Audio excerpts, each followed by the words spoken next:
This is Life, Liberty, Happiness with Brian Schley and Trent Warner.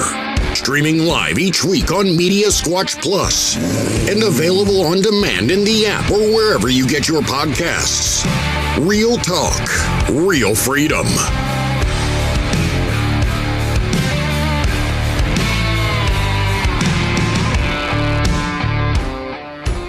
All right, everybody, welcome to another episode of Life, Liberty, Happiness. I'm your host, Brian Schley. We are live in the David Hallnaker State Farm Studios here in beautiful Bedford, Virginia. Sitting across from me, Trent Warner. Howdy. Emma, pushing buttons. Hello. As she does every week. A little bit later on in the program, we will be joined by Virginia National Guard Captain Randy Krantz. I'm very excited about that one for many reasons. Yeah, cool. But that's coming up in about 10 minutes. Mm-hmm. Right now, we'll get right into it, backwards and forwards. All right. Race weekend, this past weekend. Mm-hmm. We had, I was just, sitting at home, didn't have a lot. Ashley and Reagan were doing something off somewhere else. And, that's right. Ashley went out of town for a wedding venue checkout stuff with her neighbor. Mm-hmm. And Reagan, of course, didn't want to sit at home with her father, so she went over to a friend's. So that left me to actually be able to watch a race in peace. Oh. And, of course, she had the Daytona race at night. Mm-hmm. And I got a text from the car owner that we're sponsors of, Corey Dunn at South Boston, and wanted to know if I was coming. And I said, no, I'm not going to make the trip tonight, but I really hope you win. Obviously, we've been up there numerous times, and, he pulled it off. That's crazy. Qualified third, dominated, really. Huh. Of course, I texted him, now I'm not allowed to ever come. He'll never let me at a race. Can't break the streak. No. So that was awesome to see our car in victory lane, and it was cool. They took a lot of pictures, and he, of course, gave us a shout out. So yeah, that's really if Woody would stop changing the logo like Cracker Barrel, we would they would know that we're Media Squatch and not Grove Street FM still. Oh, that's what's going around on the car. Yeah. Okay. That's right. Switch it back, Woody. Yeah. Anyway, well, that's cool. Yeah, had a really good time this past weekend. What'd you get into? So Friday was a tough day. Great day, but tough days. We took Riley to college, so that's my last one. She's gone.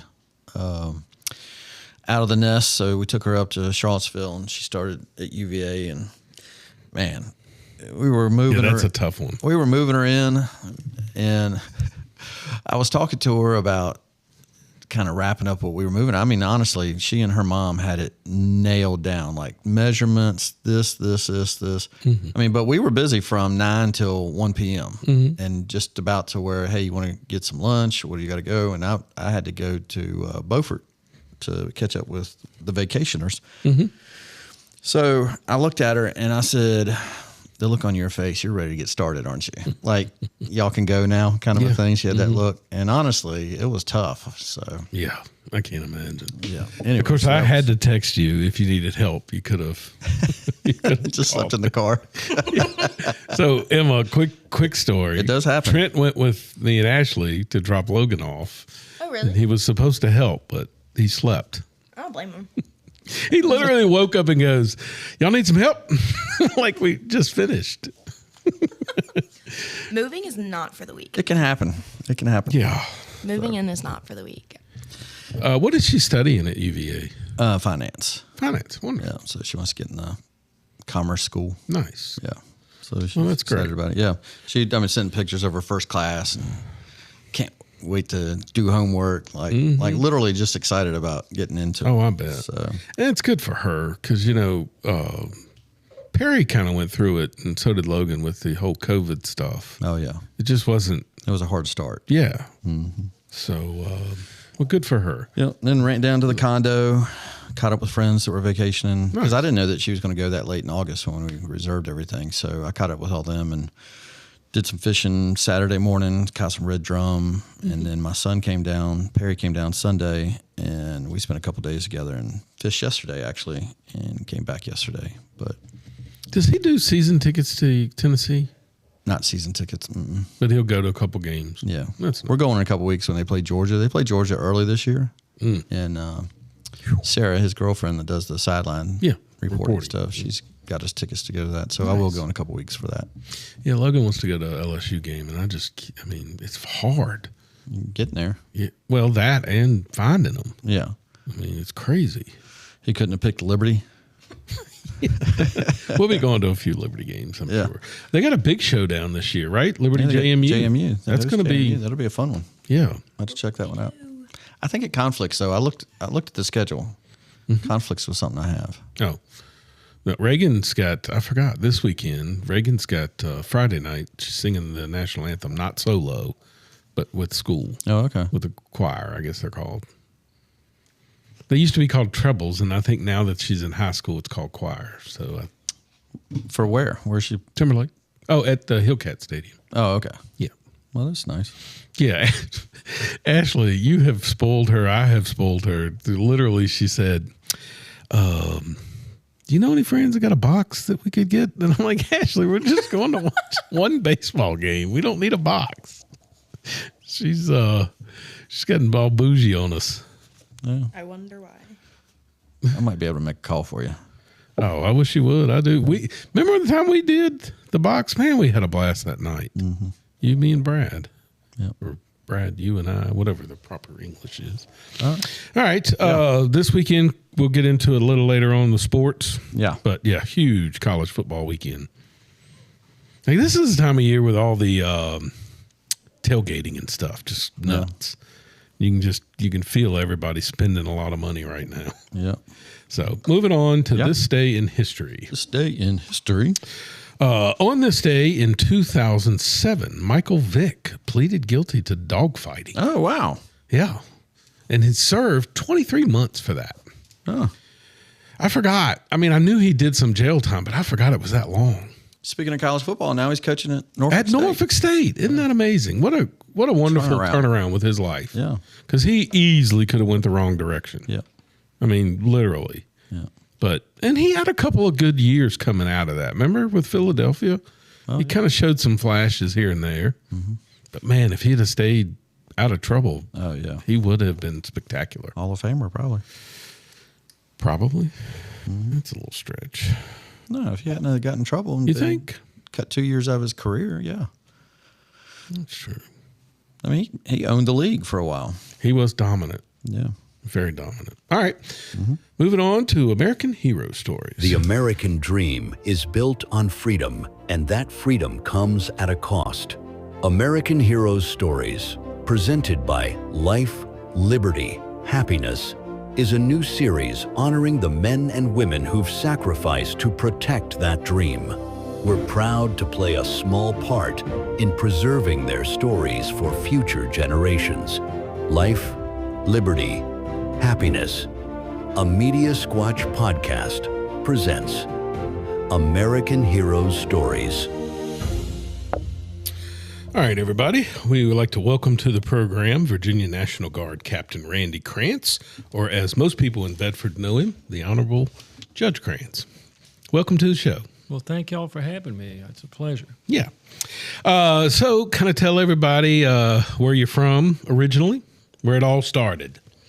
Well, I grew up here in Bedford, Virginia, literally about 3 blocks over off of Park Street. Oh, really? Here in Bedford. My parents both worked at Rubbertex. Mm-hmm. So went to school here in Bedford, from Bedford Primary through the elementary school and then to Liberty High School. Okay. I graduated high school in 1978. Was thinking about doing a medical career. I was really eat up with a TV show back then in the 70s called Emergency, with about the paramedics. And so I, after high school, I went to community college in Roanoke at Virginia Western and got a professional nursing degree and my paramedic license, and worked as a paramedic and as an RN in the emergency room at hospital in Roanoke at the trauma center. Okay. How long did you do that before you ended up joining the National Guard there? So let's see. I graduated from nursing school in 1981 and worked through about 1990, and joined the National Guard in 1988 when I decided to go to law school because I was gravitating from the clinical practice of nursing to administration, and I was encouraged to get a law degree to maybe do hospital administration was the initial plan. Oh, wow. But I continued to work as an RN while I was going to law school. So from 1987 to 1990, I went to law school at the University of Richmond. I was married.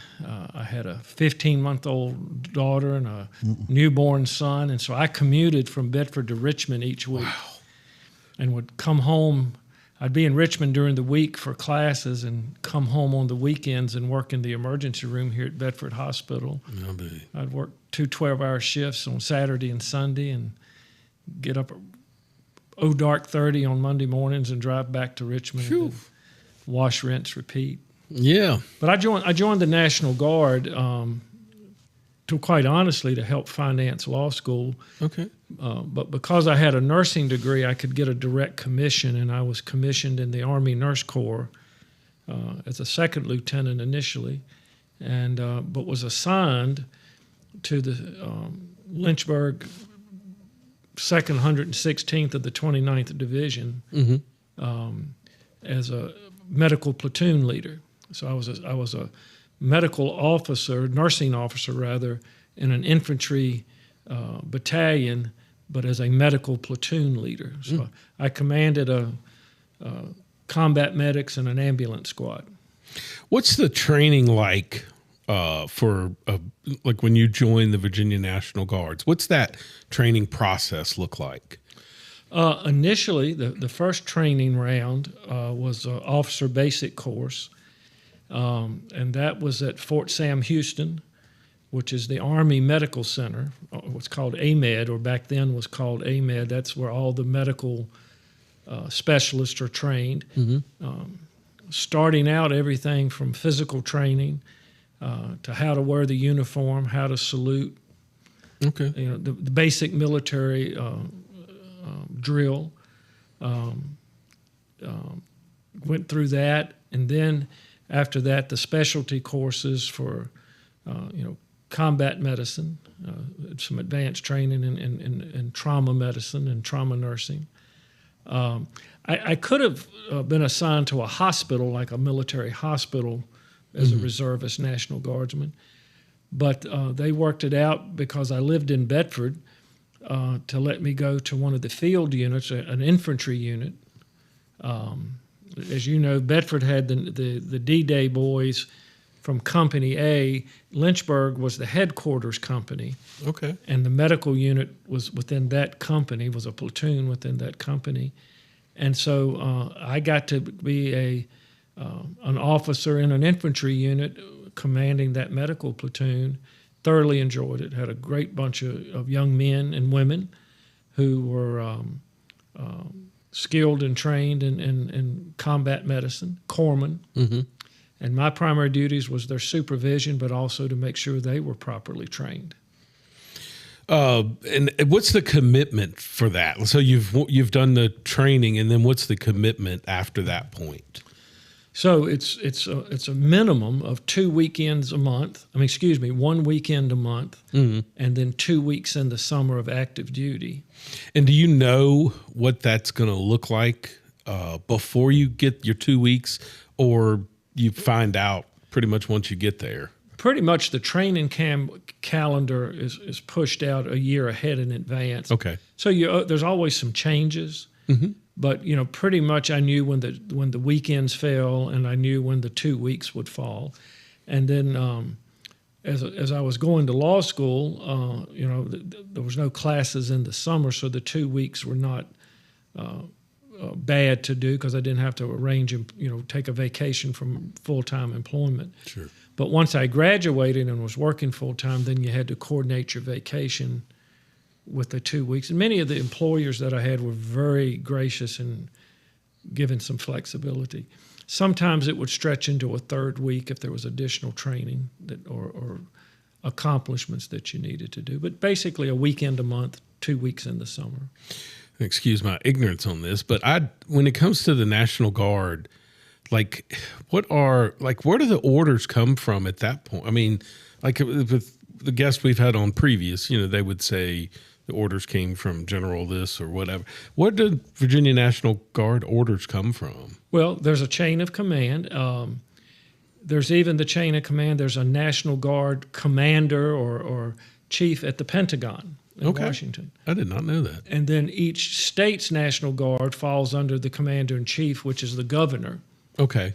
So primarily we're a state asset, but that can be federalized. So the official thing, it's the Virginia Army National Guard. So you're part of the Army, but you're in the National Guard, which is different than being in the Army Reserve, because initially we fall under a state chain of command all the way up to the adjutant general. There's a general over the Virginia Army National Guard who answers to the governor. And then there's a command structure at the Pentagon of all the National Guard units through all the 50 states and territories. So is there, at any point in time, would the Virginia National Guards ever have to serve overseas or anything like that? Well, certainly. And of course, the best example was back during World War II with the D-Day invasion. The Virginia Army National Guard here in Bedford was Company A of the 2nd and 116th. I did not know that. Of the 2nd and 116th, and which was all part of the 29th Infantry Division. And the 29th Infantry Division, history goes all the way back to the Civil War. The symbol for the 29th Infantry Division is the yin and yang symbol, the blue and the gray, which historically, the legend goes is that at the end of the Civil War, the Virginia and the Maryland troops swapped pieces of their uniform, blue and the gray, and then they merged together after the war into the Virginia Maryland National Guard. Wow. And so we're the 29th Infantry Division, so you'll see them wearing that blue and gray patch. And then a division is divided into companies, Company A, Company B, Company C, and then a headquarters company. And the Bedford National Guard troops were Company A, so they got activated during World War II. Wow. And of course, many of them were killed in D-Day, which is why the National D-Day Memorial is. But yes, any National Guard unit can be federalized and called to active duty. I did not know that. Or called to active duty for state emergencies, everything from disasters. I think it was 1988. It was right as I was processing in. I had not processed in time to go. But in Virginia Beach, during one summer, they had some riots in Virginia Beach, and the National Guard units were mobilized to keep the peace.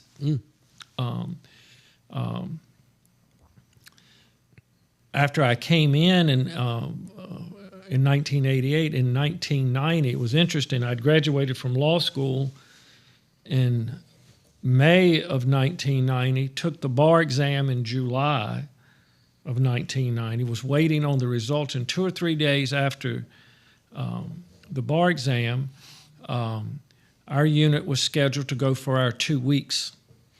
Our mobilization point was at Fort Bragg. Oh, wow. Okay, so with different training. Yeah. And it was while we were at Fort Bragg that Desert Storm started. Yeah. Oof. And so that was our all these Virginia National Guardsmen there in green uniforms, and all of a sudden we start seeing active duty soldiers in brown uniforms, and we wasn't sure what that was about because we were out in the field training. Our family members back home knew more of what was going on because they were watching CNN.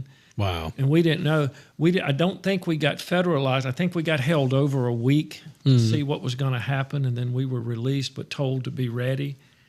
Wow. Because one of the missions then of the 29th, I'm thinking back, was to backfill the 82nd at Fort Bragg. If they moved out, then we would move into the base and assume those duties. But that didn't happen. But we did get to see everybody else going over to Kuwait. Right. In the first Desert Storm. And So yes, Virginia National Guard or any state can be mobilized for a state emergency, a local emergency, or be pulled into the active army. When did you make the transition from medic over to, you did some JAG stuff, is that right? So when I again, the original reason I thought about and decided to go to law school was thinking that I would transition from clinical nursing and trauma practice to administration. And so when I graduated law school in '90 with my law degree, I still wasn't sure that I was going to practice law. In fact, the very first job that I was offered after law school was to be an assistant hospital administrator, manager at a hospital. Mm-hmm. And I also got a chance to join a small law firm doing healthcare law practice. Okay. And it occurred to me that if you're going to do administration, you might want to get some other clinical experience of practicing law under your belt. Mm-hmm. Healthcare is just being so legally regulated and rules and regulations.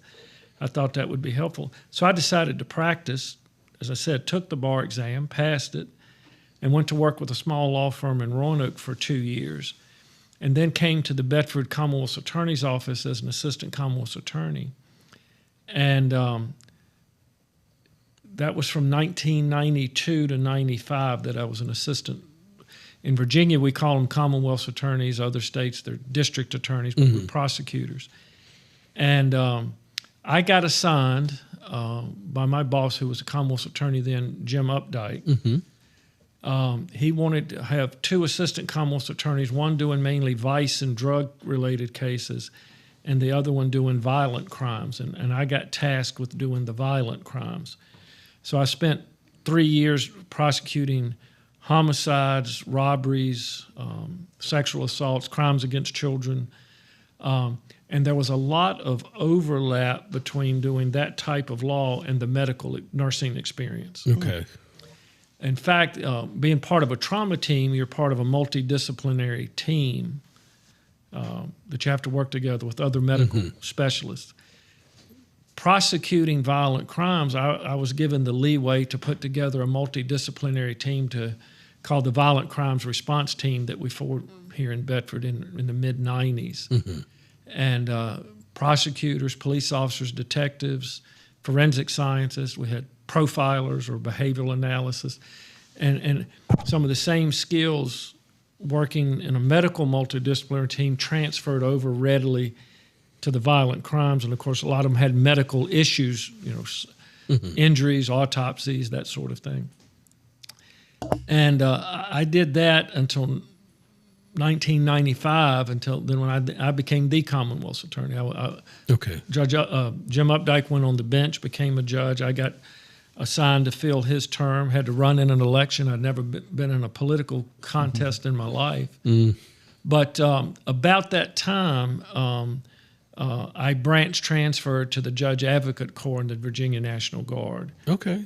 And was transferred from the Lynchburg Field Unit, 2nd and 116th, to Division Headquarters at Fort Belvoir in Alexandria, where the 29th Division Headquarters was. Okay. And I was assigned to the Judge Advocate staff and was made Chief of Criminal Law for the 29th Division for Virginia and Maryland. And so I did military prosecutions within the Virginia National Guard. Oh, wow. So, I mean, what does, and just because I've never heard or seen it, what does a military prosecution look like? What is that? Well, just like any other prosecution, it can range from what is called non-judicial punishment or informal punishment, of just keeping internal discipline within the units. The command staff, the commander of the military unit, has a lot of say and oversight of criminal prosecutions. But it can range to prosecuting domestic violence, murder cases, theft of military equipment, drug use. So this would be like military police arresting someone and then it's going through the process. Correct. So as a criminal prosecutor or a prosecutor of crime in the Army, National Guard, we work very closely with the military police and the Army's Criminal Investigative Division. So it would literally be during the week I'd be a state prosecutor.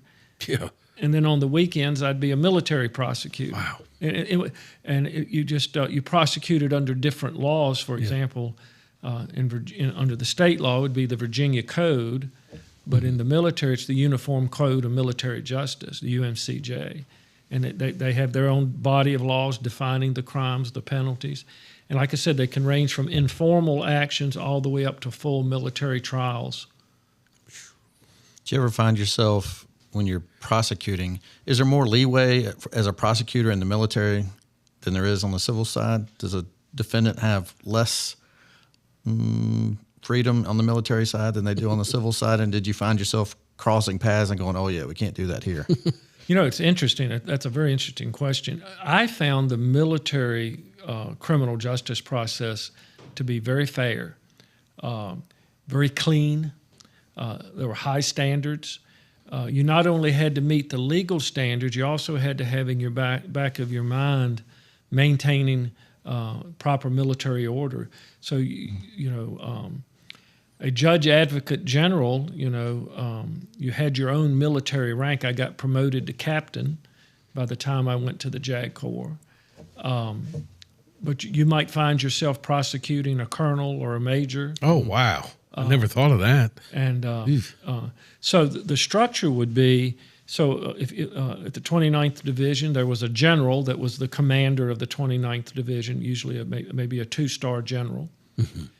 And then he would have the general staff, and he would have staff officers ranging from security, transportation, intelligence, medical, personnel, and there would be these other officers, usually sometimes lieutenant colonels or majors on his staff. Mm-hmm.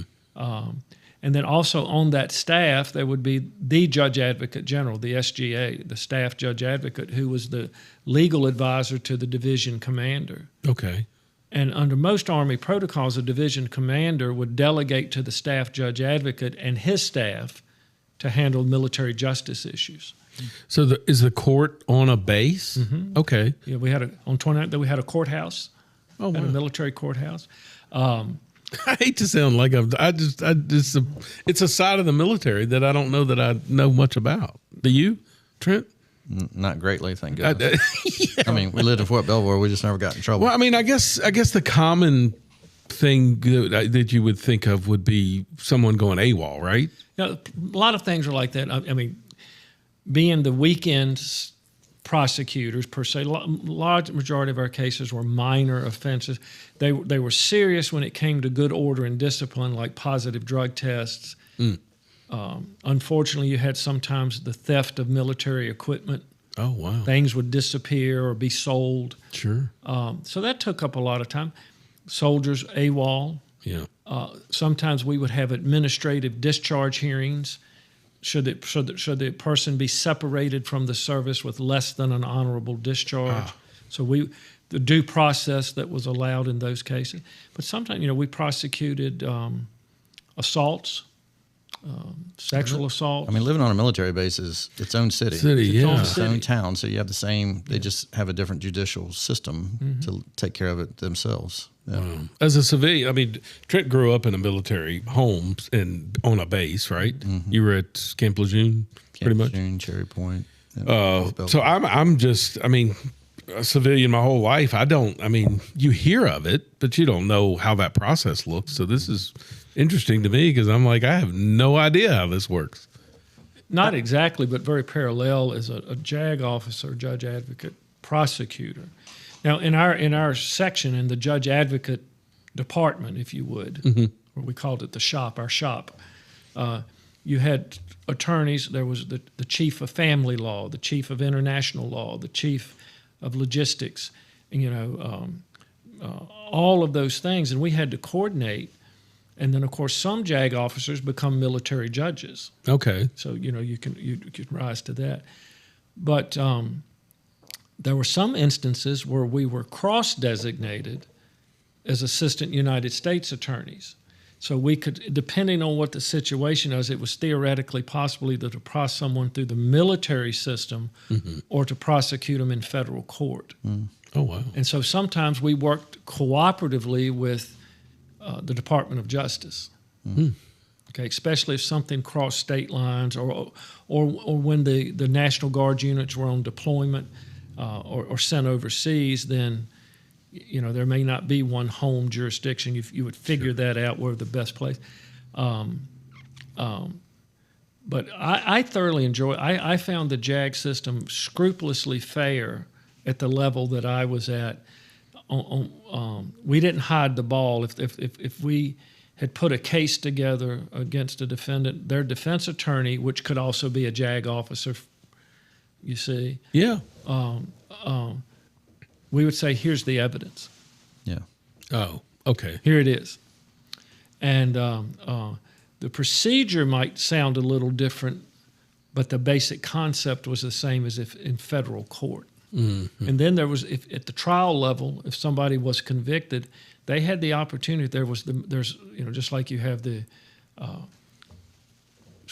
trial court, then the Court of Appeals, then the Supreme Court kind of structure. In the military, there's the trial court and the Military Court of Appeals in Washington. And so they can appeal the case all the way up through that system into the higher courts. And a lot of times, depending on what it was, we could refer a military personnel to state prosecution. We could say, okay, we're going to defer to the state because they may have had concurrent jurisdiction. Mm-hmm. It just sort of common sense, logistical, tactical decisions that we would make. A large part of my duties when I wasn't in court was to make rounds to the field units to give legal advice to the field commanders. So sometimes the military discipline would take place at the local level in the local National Guard unit, and the JAG officer could hold hearings and make a decision. Wow. Because the whole Uniform Code of Military Justice was designed that it could be done by any officer that didn't have to be a lawyer. Huh. So part of military officer training, you got some training and experience in the Uniform Code of Military Justice.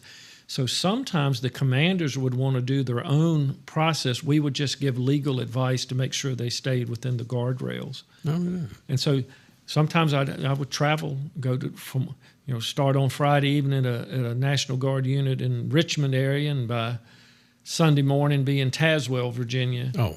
As you made your rounds. And so I thoroughly enjoyed it. And I stayed in the JAG until 1998 when I came out. Oh, wow. Yeah. So from 88 to 98, between Army Nurse, Medical Service, and JAG. I wanted to ask you about the Army, the nursing that you did there. Mm-hmm. You had mentioned that you had been in the ER, the nursing room, for maybe 8-9 years, mm-hmm. right, before you joined the National Guard. Mm-hmm. Did you find yourself, are you older than the rest of the people that are being trained? And have you had enough experience that you're actually helping train the people that are training you? I mean, that's a good question. You had some really hands-on experience that probably a lot of them may not have had. Well, it's very possible. I joined, probably the biggest thing for me that got me started is I joined the Bedford Rescue Squad when I was 16. At that time, you could, it was all volunteer, but you could join at 16. I was a junior, and somewhere between my sophomore and junior year in high school, you had to have your driver's license, mm-hmm. and you had to have your EMT certificate, emergency medical. And I was able to do that and join the rescue squad. So from before I went to nursing school, I had 4 or 5 years of experience working as an EMT and mm-hmm. then as an advanced EMT. And while going to nursing school, also got my paramedic certification. And the paramedic is an advanced level of care equal or that exceeds an Army corpsman as far as level of training. Paramedic can administer medicine, start IVs, use a defibrillator, put emergency airways in, all those sorts of things. And so by the time I graduated nursing school, I had that experience. But the best experience, I worked at Community Hospital in Roanoke, right off of Interstate 581, and was part of the team that helped the hospital, or was when it was happening, rather get their certification as a trauma center. Mm-hmm. So what we were trained to do in the emergency room was to be a MASH unit. Oh, wow. So when the patient arrived, say out of a car crash or a gunshot wound in the ER, was to deliver that emergency trauma care within what was called the golden hour. What we learned from Korea and Vietnam War is the more seriously injured soldiers, the ones that were the most critically injured, had a better chance of survival if you got them to a surgical hospital where you could do rapid intervention within a golden hour. You had a golden hour of 60 minutes. Even if you didn't do that, even if they survived the initial insult, the gunshots, the explosions, the trauma, they would die weeks later from secondary complications because they were in shock for so long. Yeah. If you could air evac them over the field units to a definitive surgical hospital, a MASH unit it was called, or combat support hospital, the survival rate went up. We learned that at the end of World War II in Korea when we started using helicopters. Wow. So by the Vietnam really came into play. There was a clinical scenario where a soldier's shot and wounded and he doesn't get the definitive care, but he survives. It actually had a name. It was called Da Nang lung from Da Nang in Vietnam. Yeah. Da Nang lung was, even if they survived the initial insult, they would go into respiratory failure weeks later because their body just couldn't handle the trauma. They would survive, but not for long. But if you got them to a hospital where you could get in and do the surgical intervention, they had a higher rate.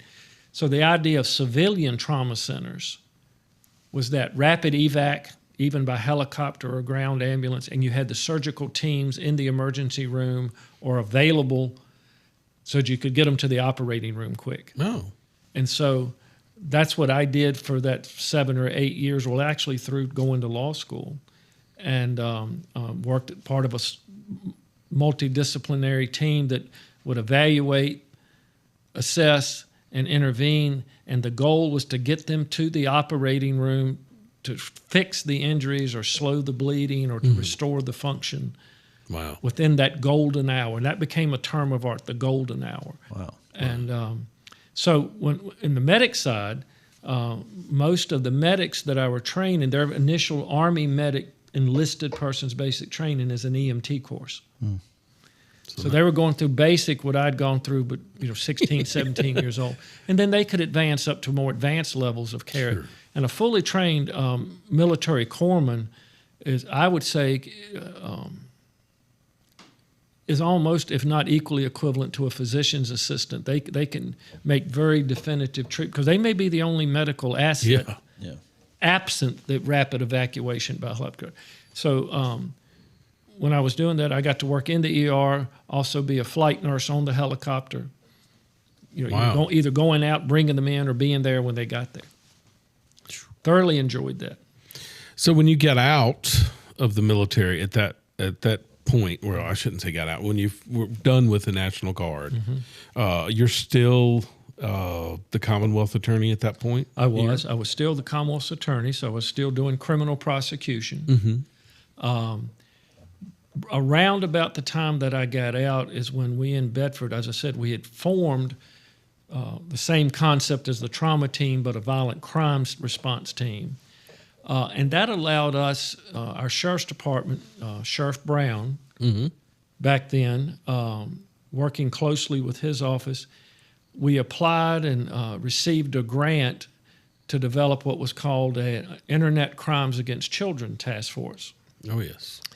And that was around about that same time. And we used to joke about it.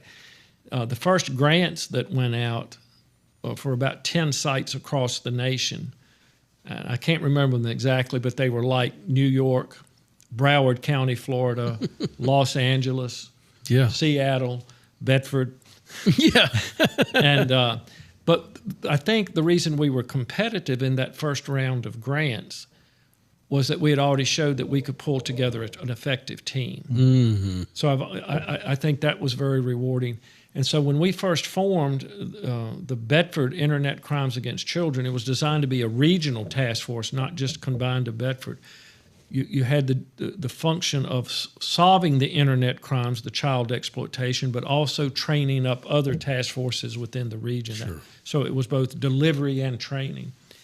And the code name back then was Operation Blue Ridge Thunder.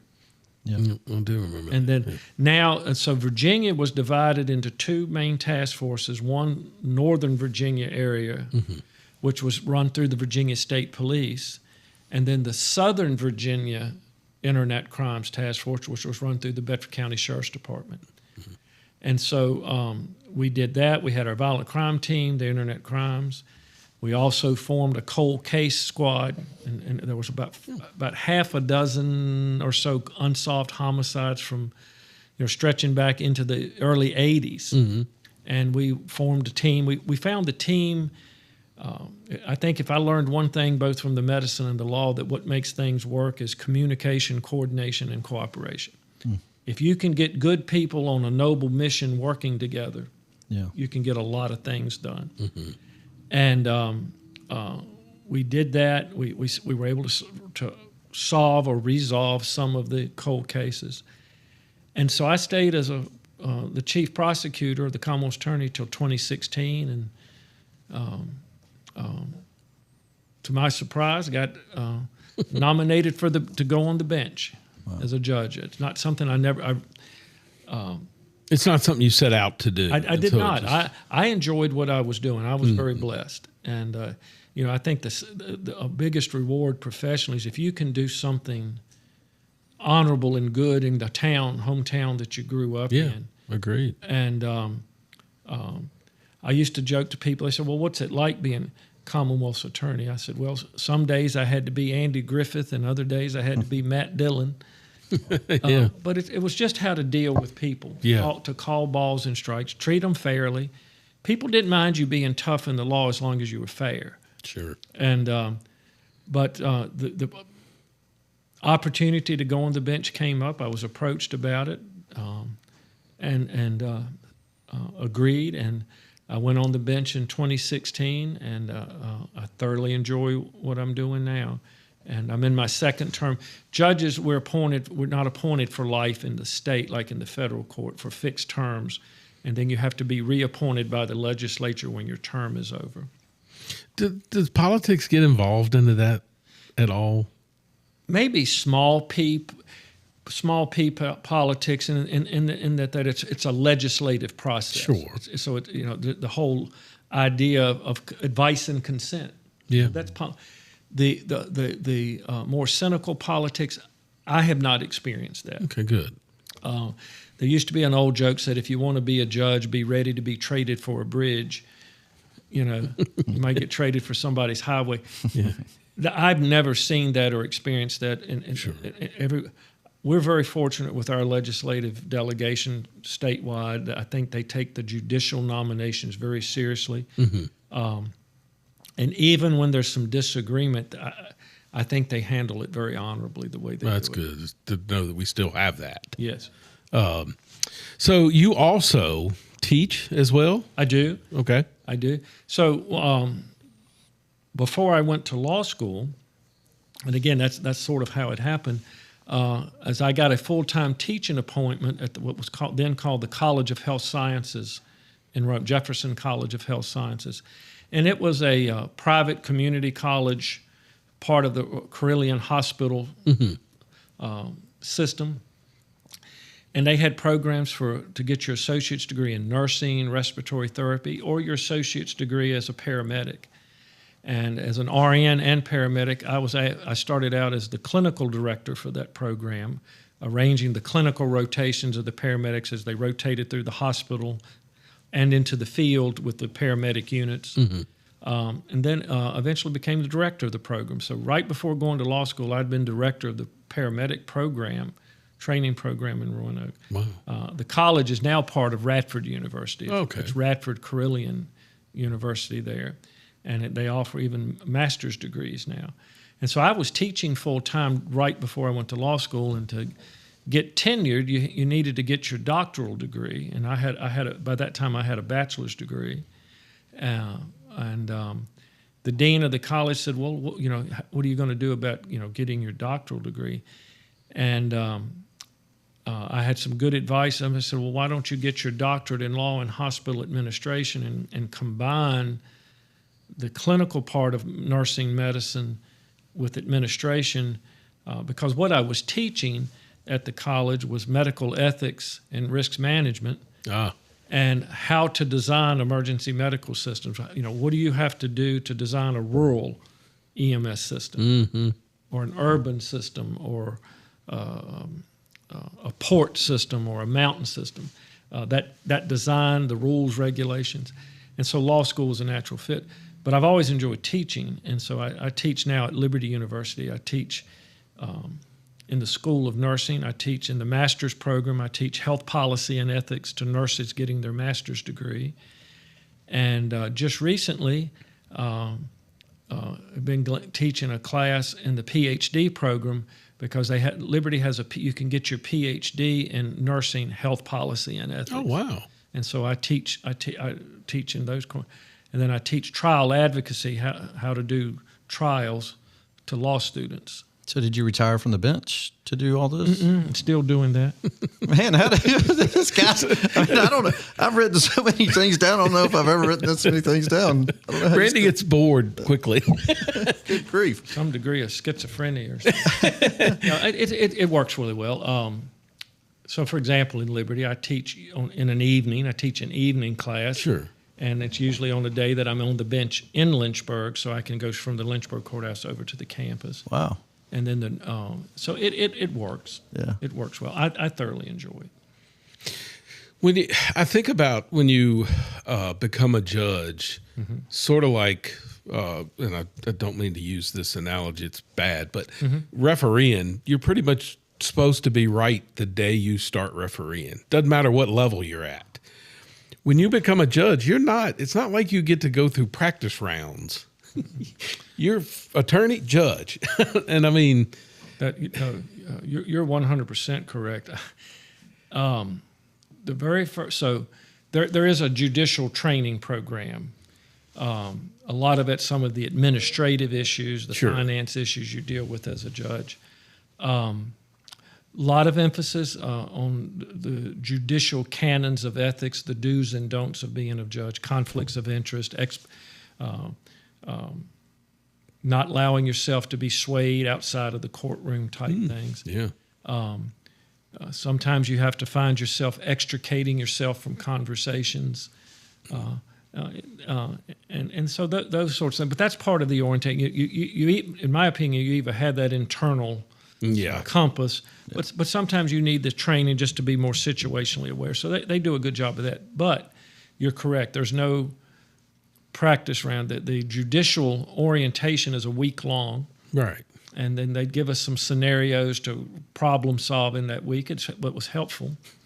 And then we go back each year for refresher training at our judicial conference. But the very first day that I went to the bench, because I'd been the Commonwealth's attorney in Bedford, for a year I couldn't hear criminal cases in Bedford because they may have been cases I had touched or known about or been aware of when I was in that role. So it wouldn't have been right for me to sit on the bench and then in a different role.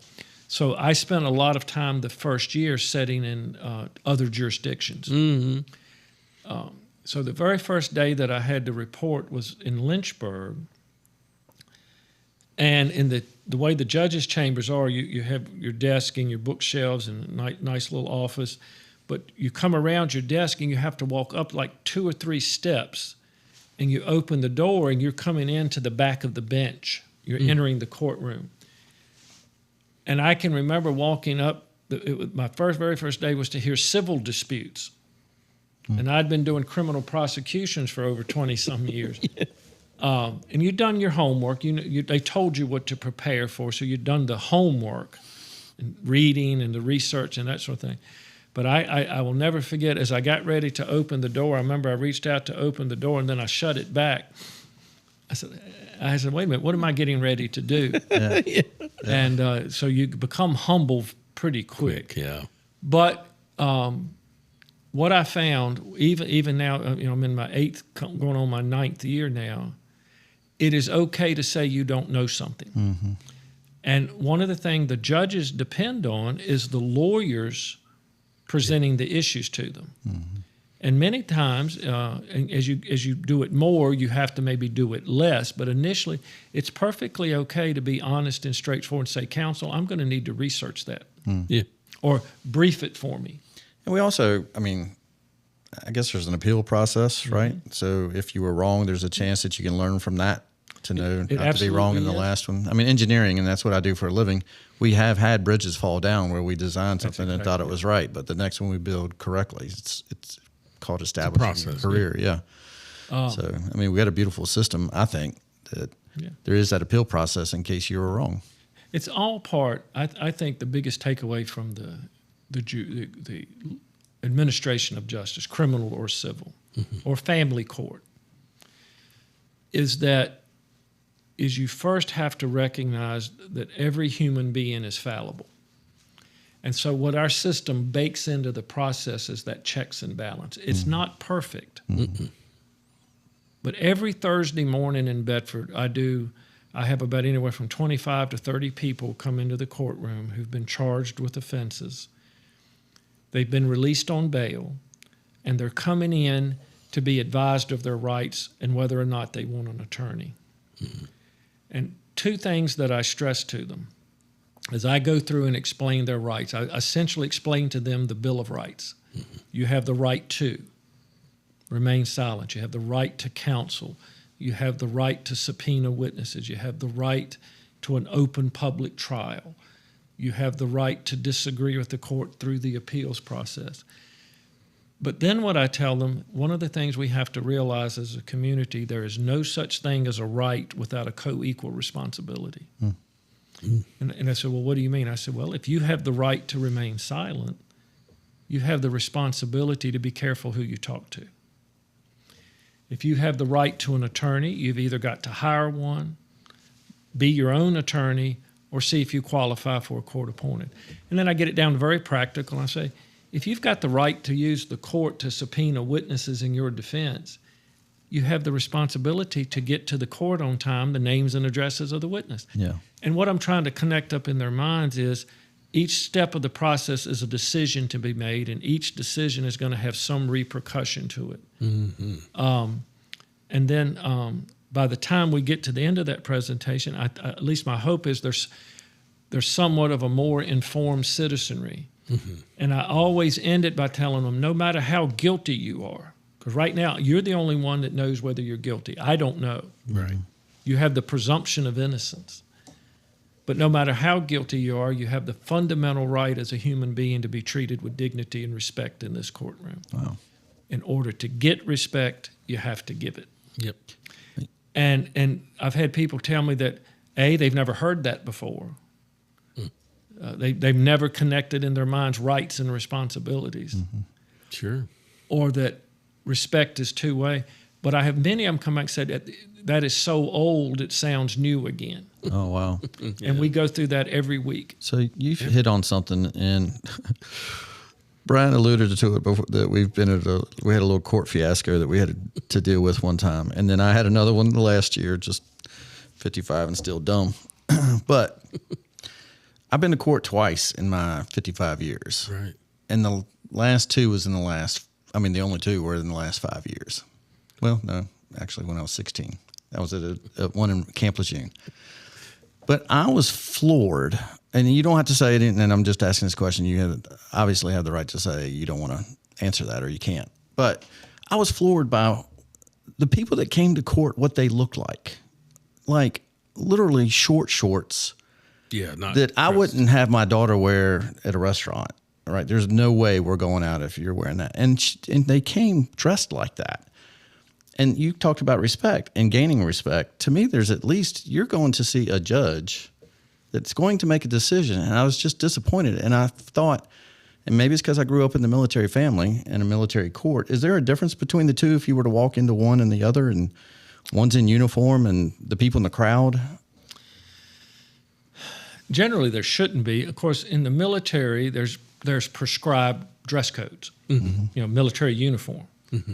I can remember even when I first started practicing law and did a little bit of private practice, I would tell my clients, dress for court like you would dress for church. Sure. Yeah. Okay? That reference just doesn't ring much anymore. So what we're finding is that in most courts, there's a dress code that we have to publish. And so when we send out the court papers, it says no tank tops, no midriffs, no pajamas, no bedroom shoes, etc. What we have to be conscious of, however, is why do we have a dress code? It is, you either set a tone that is respectful to the people in front of you, but if you don't set the proper tone, the respect breaks down. Mm-hmm. Now, that being said, what we also have to be conscious of is we service a wide socioeconomic spectrum. Mm-hmm. And so judges, I think, are pretty sensitive to someone who, what they may be wearing, you might go, well, I wouldn't wear that, but it may be the best they have. Sure. And so you're trying to distinguish that. On the other hand, I will just say every now and then there are some visual challenges Yeah. in the courtroom, and I have had to ask people to step outside and address that issue. Sure. Some people will try to challenge you with having. So we usually don't allow them to have something obscene. Sure. We have to balance that against freedom of speech. Oof. But at the same time, the more, for lack of a better word, the more revealing, risque things, we try to address through a written dress code that we publish. Mm-hmm. If they don't follow it, they run the risk of not having their case heard that day, Oh, wow. Yeah. or possibly even being found in contempt. But on the other hand, you have the same, there is a code for law enforcement too, right? I mean, they have to, Yep. they can't show up in plain clothes, right? I mean, they have, No, if they're a detective, they still have to be dressed professionally. You know, a good rule of thumb, I think, today, someone come to court, business casual versus what you would wear to the beach. sure. Yeah. Yeah. And somewhere in between, there's the right tone. An older judge told me when I went on the bench, he said the two things you want to avoid on the bench is being embarrassed and embarrassing someone else. Mm-hmm. And so I'll just say this, there's lots of room for teaching moments in the courtroom. Sure. Yeah. And most of the time, the bailiffs, I am so thankful for all of our sheriff's department bailiffs in all the jurisdictions.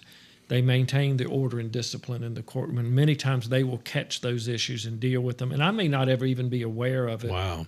So I'm very thankful for them. That's good. Well, we've taken up a lot of your time today. We do appreciate you coming in. Before you leave, though, we always end our show with our guest asking or answering this question. If you could pick one person in history, no matter past, present, whenever, who would you choose and where would you hang out with them for 24 hours? Other than Christ, I would pick C.S. Lewis. Oh, man. Oh, wow. First time we've ever had that answer. I am a huge C.S. Lewis fan. In the ethics classes that I teach, I have a section on it called Law and Literature, and we look at some of his writings to glean ethical principles and precepts. Both his fiction and nonfiction I thoroughly love. In fact, when I leave here tonight, I'm going to a church life group that I'm leading, and we're doing the Screw Tape Letters, Oh, C.S. wow. Lewis's Screw Tape Letters, as a Bible study. But C.S. Lewis had a group of friends. One of his best friends was J.R.R. Tolkien, who wrote Lord of the Rings. Okay. So you had Lewis, who wrote Chronicles of Narnia, and you had Lewis that wrote Lord of the Rings, and they were friends, one Protestant, one Catholic, and they and a group of writers during the 30s and 40s hung out at a pub in England called the Eagle and the Child. and they met every week at a certain time, and they discussed their works, and that's how those great authors started. Oh, wow. I would love to be able to go. They nicknamed that pub. It was called the Eagle and the Child. It was right outside of Oxford, and they nicknamed it the Bird and the Baby. I would love to go back and just spend one afternoon hearing them talk to Oh, them. sure. Yeah. All right. Well, we appreciate you being on the program, and good luck to you. And thank you again. Thank y'all. It was a pleasure to be here. Thank you so much. Need insurance in Bedford? I'm David Honecker, your local State Farm agent. Whether it's home, auto, or life insurance, we've got you covered with personalized service and great rates. Let us help you protect what matters most with the reliability and trust of State Farm. Call us today at 540-586-8194 or visit our office that is conveniently located at 1232 East Lynchburg-Salem Turnpike in Bedford, right beside the Walmart. We are your go-to State Farm agent. Like a good neighbor, State Farm is there. Call us today. At Boone Tractor, we're more than just a dealership. We are your neighbors, serving Virginia and West Virginia. We offer top quality equipment and personalized service to support your farming and construction needs. With locations in Bedford, Danville, Salem, Witherville, and Lewisburg, we're always nearby, ready to lend a hand. Trust Boone Tractor, where community comes first, and your success is built on quality and integrity since 1984.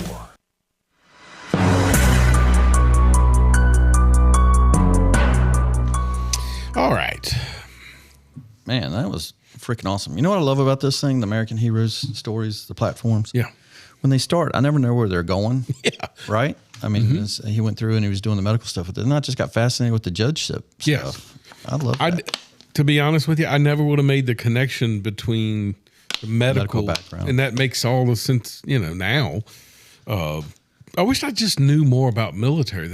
I hate sounding ignorant, Yeah. but I have no clue. I knew there were military police, but I never thought, oh shoot, they go to. It's actually the clips that I'm going to start ending the show with here in the next theme is going to be clips, like famous clips that we talk about here sometimes. Sure. Right? Awesome. And so one of them that I just looked at was what is the one, Tom Cruise, You Can't Handle the Truth with Yes. Jack Nicholson? So that's the only like real courtroom stuff that Yeah. I know about is the movies. That's true. Yeah. So, you know what? Also, man, I wanted to get into it, but I was like, I don't know if I was crossing the line or not. Did he do the Ian Saring? Was he part I of that? believe he was part of that prosecution at all. So Judge Updike was the prosecutor at the Okay. time, and I do believe he was in that office. yeah. But I was gonna yeah, ask him, but then I was like, thought I don't know about if he it wants to too, talk yeah. about particular cases. yeah, I'm So, sure he worked on it at some point in time. Yeah. I know what he says about people about dressing in the bailiffs, but I'm telling you what, the court that we were up there in Highland, it was a little scary. It was a little laxed. Yeah. I mean, and I understand. I love what he says. You got to think about the socioeconomic that they're coming from. Yeah. But somebody can wear something a little better than that Yeah. T-shirt today. Oh no, I agree. 100. The guy that we saw, Emma, you're going to love this. The deputies are just sitting by the window, and the one guy goes, "You're kidding me," and they're looking out the window.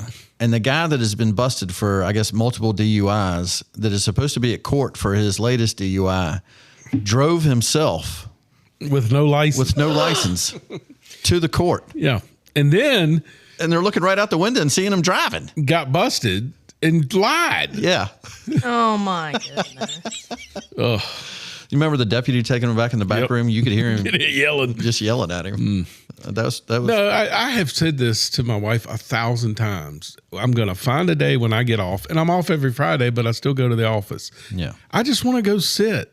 Like I'm telling you, I mean, it's not, anybody can sit in a courtroom and just, dude, you want It to would talk be about- entertaining. It is very I entertaining. mean, it's actually just kind of, what is wrong with this country kind of a thing. Yeah. We have failed somewhere in some of the stuff, the reoccurrence. Like a friend of mine who was a magistrate, we had picked up, a buddy of mine who was a cop, I'd ride along with him sometimes.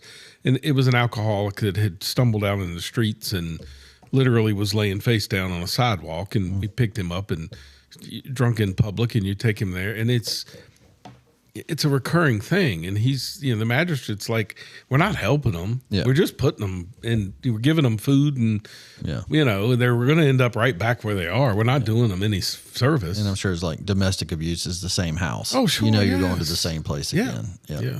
Over and over again. All right, moving on to drama. That was great. That was a good bring in. Yeah. Yep. So just so people know this, that ends our series. Yes. Until next year. So we will pick up on Memorial Day. Memorial Day to Labor Day. Yeah. So on the off season, one of our goals is you need to go to YouTube and go to @LLH_podcast and subscribe. So we got to get our subscriptions up. And Emma, you can tell Trent's age when he puts on his post. It doesn't cost anything. No, the reason because the old people that I know ask me. I know it's not my age. But it's funny because I do that for my mom. Okay, but my aunts and uncles that would read that, they don't subscribe because they think, oh, that's another subscription. It's not me, idiot. Man, you've got you got to know how to talk to the crowd. It's an advertisement. You should try it sometime. It's not me, but it's funny. Yeah. So anyway, you subscribe, right? As this generation would say it. You're just liking it, subscribing it. That note isn't there for Logan. Okay, it's there for Pat. I don't even know that Pat knows exactly what YouTube because she is. thinks that it might cost her. So for our young crowd, Perry, you subscribe. Go to YouTube and subscribe. But also, we're gonna put Emma in charge of this. You're gonna find a major corporate sponsor for our American Hero Stories, which I think we could look up one. Because we want to do some stuff for these guests. I heard a great advertisement this weekend by one that was sponsoring it was something I was listening to on a podcast. And I was like, that company was looking for places to go donate for military type stuff. Perfect. So I'll let Emma know who that is. All right. I subscribe to Peacock, where you do have to pay. Yeah. See? And I went in this weekend. I thought, you know what? I got some free time. The wife's gone. My child is gone with her friend. I got some time here. I'm going to catch up on Yellowstone. Okay.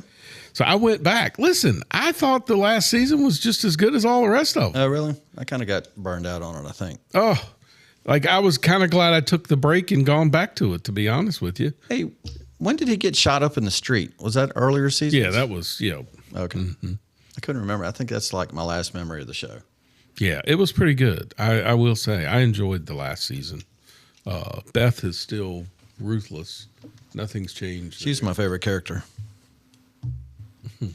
Is that the blonde? Reddish. She's kind of red here. Or the one that's married to that guy? Rip? I don't know. Yeah. He has beard. Yes. Mm-hmm. Yeah. Yeah. But I think they tied it up pretty good, considering. Is it over with? Yeah. Mm-hmm. So that ended the whole thing? Yeah. Huh. Yeah, I mean, it's just a lot of learning that is about ranching. I love that they don't make it politically correct. Like I deeply love that they're telling you we have a situation, and it's old ranchers that have spent generations just not. It's hard enough, Trent, to run a ranch, right? Mm. But having to deal with people encroaching there, Yeah. That's the stuff that's just blows your mind. And then I loved in one of the episodes in the last season, the Texas side of it. They're like, yeah, we don't have that issue. Like our neighbors are ranchers, their neighbors are ranchers, because there ain't no tourists down there. It's too, what did he say? It's too hot. It's too dusty. Yeah. They ain't visiting here. It ain't beautiful. They just work. I was talking to a buddy of mine. His son is going through the agricultural program at Virginia Tech and spent his intern position as a ranch hand in Montana. Mm. And I think he decided he does not want to do that, which I think is what's great about intern positions for anybody Yes. listening is sometimes it's best to know what you don't want to do. Yeah. Like for me, it was construction. I did not want to deal with all those headaches. And so that's why I chose engineering, to be at a desk. And he went up there and did that. And he decided, I can't remember what it was that he was disappointed in, but he decided he didn't want to do the ranch stuff. I also caught up on, I didn't put it on here, but I caught up and finished the Dallas Cowboy. Oh, was that good? It was very good. Huh. It's very good. And as a Redskin fan, I think would thoroughly enjoy it. Yeah. Because I like the trailer, and I think I might dig it. I've never been a big fan of Jerry Jones, and this just made it even, Oh, good. Then it's I might like that. concreted it. Do you think they should do one on Dan Snyder? I thought of this the other day, Trent, and you may or may not remember this. ESPN did a show about football, but it was a show like Yellowstone, and it was really popular. Gridiron or Gridlock? Playmaker, I think is what it was called. It was really popular, really good, and they canceled it. Not because it wasn't popular and good, but because the NFL said, hey, no. Yeah. Like it was showing the NFL. I loved it because of how authentic it was. Yeah. I really wish, don't get me, Hard Knocks is fine. Yeah. But that's preseason. Give me an F1 NFL. Yeah. Right? The real stuff. Don't give me the fake stuff. Because the stuff I learned about Jerry Jones, like I said, just made me think, what an idiot. Like you literally blew everything up over your stupid. You'll make me watch it now. Somebody said, somebody famous, if Jerry Jones was given the option of winning 4 more Super Bowls or never giving another press conference, he would choose the never giving another press conference. It just feels that way about him. Yeah, he's. I mean, yeah. He's going to choose the press conferences over. Sure, he wanted to do press conferences because it is definitely. Now, I had to understand this, and I tell this to people all the time. To a football coach and to a fan base, winning championships is the most important thing. To Jerry Jones, he's a businessman who bought a franchise for $70 million. And it's worth $9.2 billion, more than any franchise.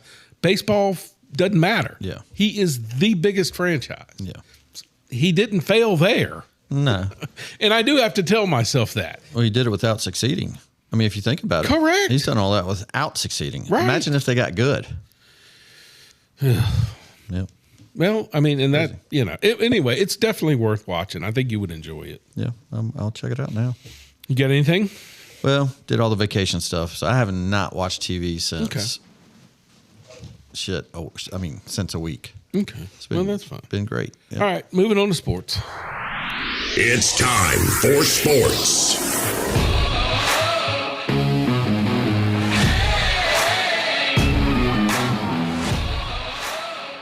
What are you laughing at? I was laughing at Trent's mess up What did I do? where he just cussed and he was like, oh. Oh. Sports. Yeah. Daytona. Missed it. Missed all of it. Every single lap. Oh. Got mad at my friends for Sunday morning. I was like, because I saw a picture of Blaney winning.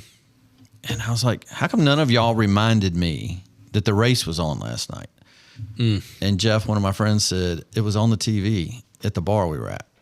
Like I was not able to notice it. I get it. I don't know if he's telling the truth about that, though. So, interesting.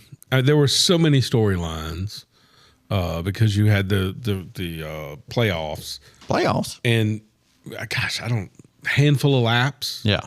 And the one person that couldn't afford to wrecked, and that was Reddick. So that was the storyline. Oh, he's out. Bowman's in. Somebody else is in. This is, not good for Reddick.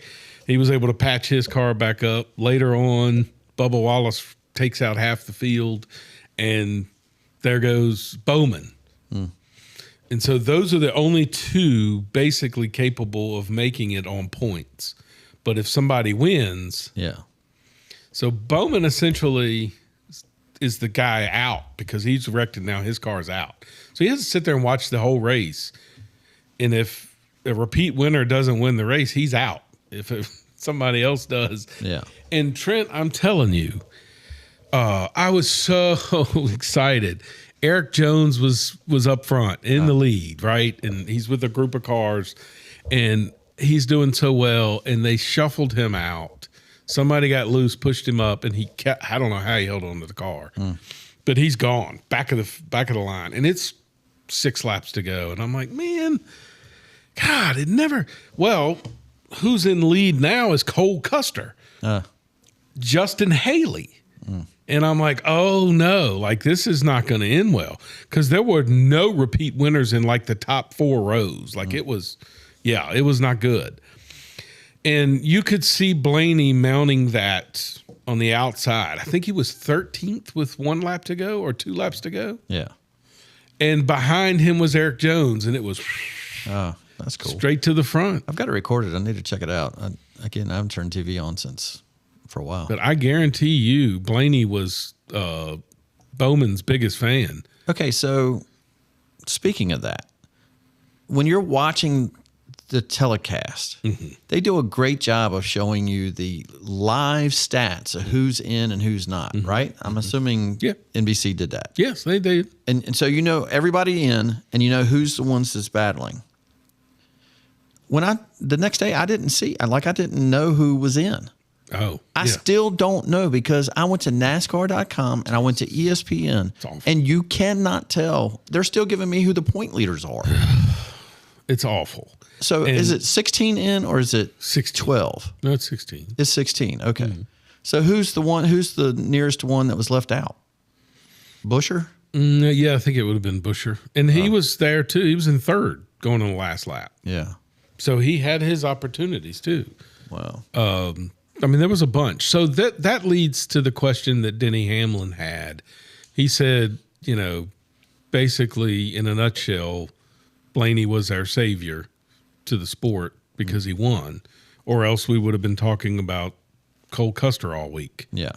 So what do you change something?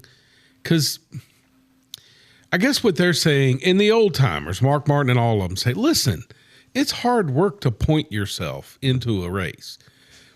If you finish last and you're literally 35th in the field, which Cole Custer was, you're going to skirt and kick a guy out who has legitimately drove good all year long. They've WWE'd NASCAR. Yeah. They're making an entertainment ticket versus a point season ticket. Yeah. That's why they're doing it. I mean, obviously. But I mean, we're talking about it, how long we're talking about it. That's true. I mean, that's why they do it. Yeah. Now, this week is Darlington. First race of the, Is this a throwback Darlington, or is this just the I think it is. Dixie South? Is it throwback? I think so. Okay. We'll check it tonight. Yeah, Tyler Pennell's releases his Wednesday thing. So we'll check that out. Let's see. So that Darlington's this week. F1 returns from their summer vacation. FU. And they will be at the Dutch Grand Prix. Are you going to watch that? No chance. Why? I'm asking. Are you going to watch it? I'll watch all the Formula Ones if I'm around. I think I'm switching my focus. Don't get me wrong. I still like Max Verstappen, but it's obvious. I don't know how long it's going to take to right that ship if they do it. Yeah. I'm starting to get on the bandwagon of Cadillac here. Oh, it is nice. That's neat. Because we got somebody to root. We could have done Haas, but I don't know. You got to succeed some. Yeah. I'm excited about this. I could see myself getting some Cadillac gear here soon. I was kind of shocked that Bottas would be the driver for Cadillac. I'm just going to throw this out there, and I know you're probably going to think I'm silly, but Lewis Hamilton won all of his championships with Mercedes, correct? Yeah. Well, Bottas, no, I think he won them all with Mercedes. Okay. But Bottas pretty much was his teammate, finishing second in like 4 of them. Yeah. Now that Hamilton has moved on, he's not good at all. I mean, I shouldn't say he's not good. Yeah. But his teammate has way outperformed him. Yeah. So, is Bortas really that good? We'll see. And we'll see how long it takes them to actually put a decent card together. Yeah. So, anyway, cool. College football obviously is the huge deal this weekend. Can't wait. You got Clemson, LSU, Ohio State, Texas. I mean, that is the marquee game, right? Definitely. Do you like college football where it's at now, where this game is huge, but it's not a game ender or season ender for either one? Because of the playoffs? Yeah. It doesn't affect me now. I don't think I just like to see. It does. To me, it doesn't diminish the game. Yeah. Like back then, if you lost this game, your season's done. Yeah. I don't say I'm not going to watch that game because even if you lose, you still can win. Yeah. Like I'm going to watch that game. That's a huge game. Yeah. Don't forget Clemson or South Carolina, Virginia Tech. These are all huge. Yeah, just some big games this weekend. Yeah. If you haven't already, please go to go to YouTube, search at LLH Podcast and subscribe. Make sure that you check out the college football preview that we did with Aaron Stam last week. That was amazingly good. Yes. Yep. Like I'm going to go back. I'm going to head on over to FanDuel, which should be a sponsor of the show, but not. I'm going to head on over to FanDuel. I'm going to go back and pull up the podcast, and I'm going to start going through Aaron's stuff. And I'm going to pick me a few college games this weekend. Oh, okay. Based off of his expertise. Although I need to go back and see who he picked between Iowa State and. Did he pick individual games? Maybe he didn't, but No. I think we did talk about that game, though. Yeah. I think he thought Kansas State was going to be really good. Yes, he did. Meh. All right, moving on. Yeah. What's happening? It's time for news.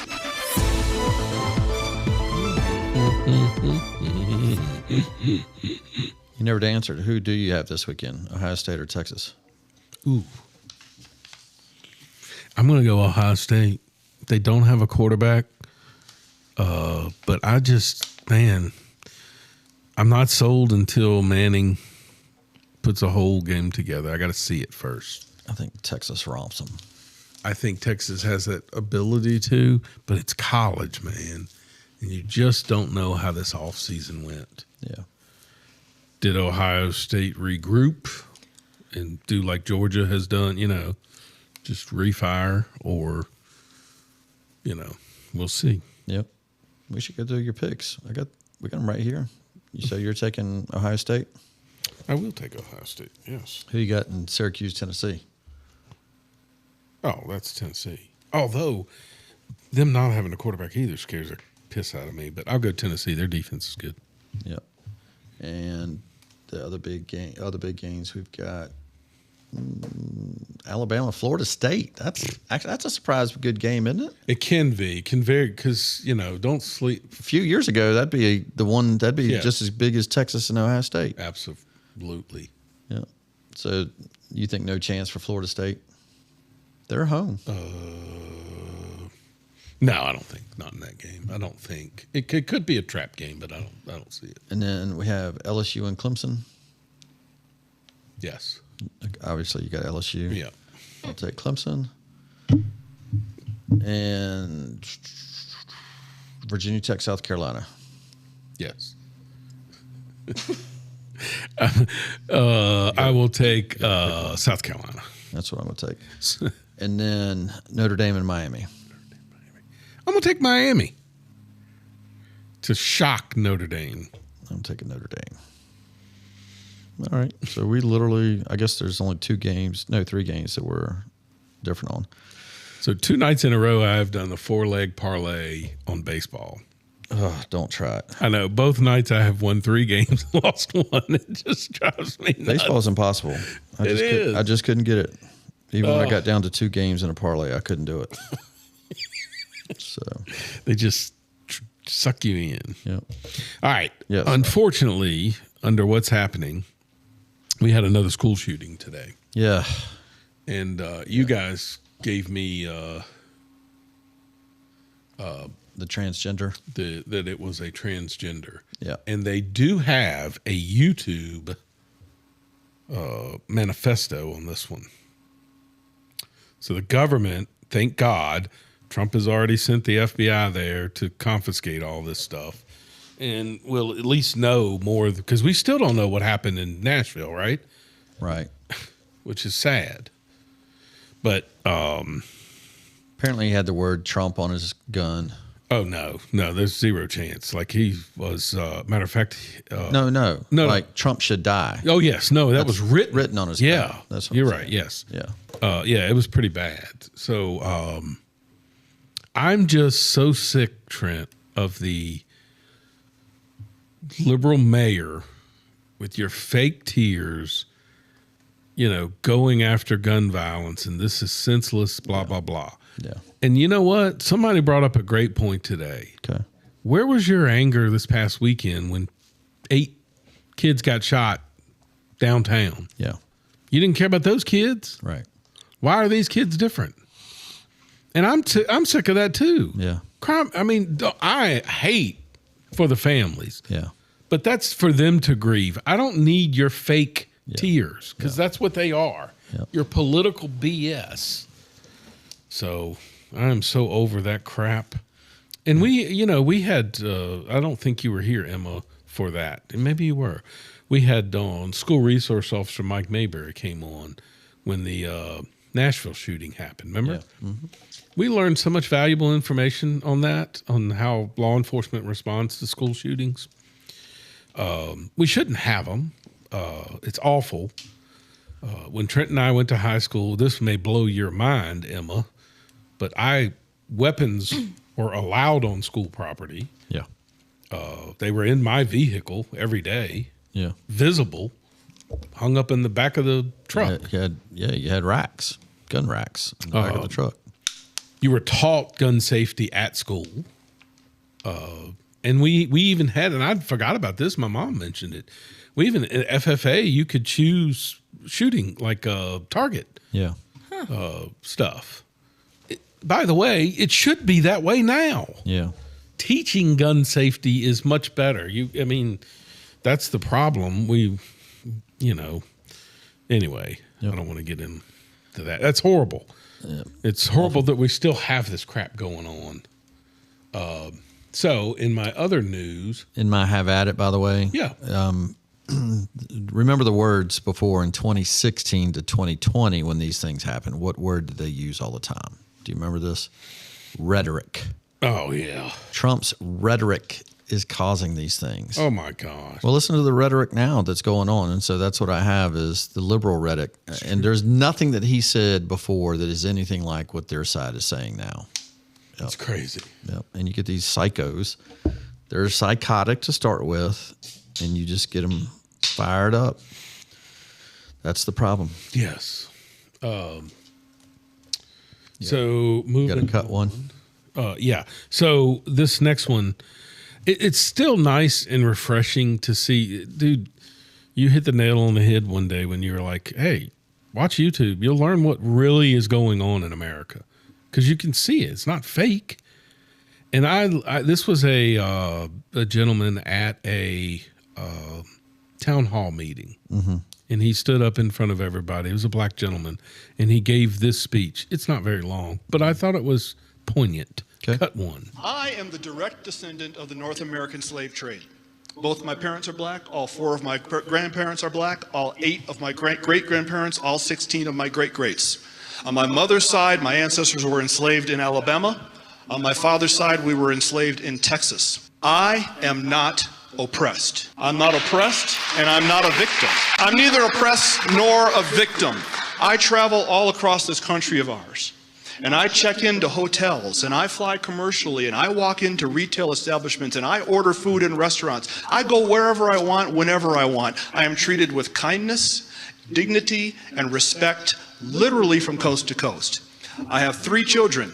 they are not oppressed either, although they are victims. I've taught my children they are victims of three things: their own ignorance, their own laziness, and their own poor decision making. That is all. Cool. Is that a video clip that we just don't have the videos anymore? She noticed it about halfway through.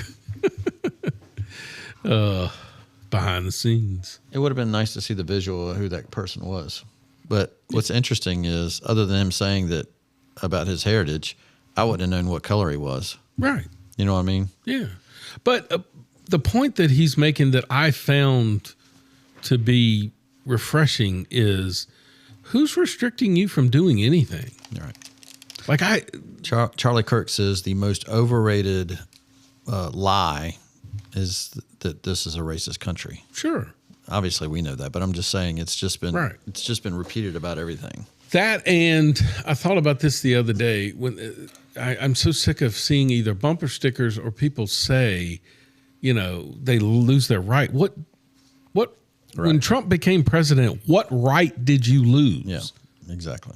I've yet to find a right that was taken away from anybody. Yeah. More voters than ever, except for the 2020 the one fake right jobs. that you have that you should exercise would be the one to remain silent. That would help us out a lot. Yeah. So 2020, he was told that he had hurt the right to vote. They had more votes in 2020 than ever after his first presidency, whether they cheated or not from it.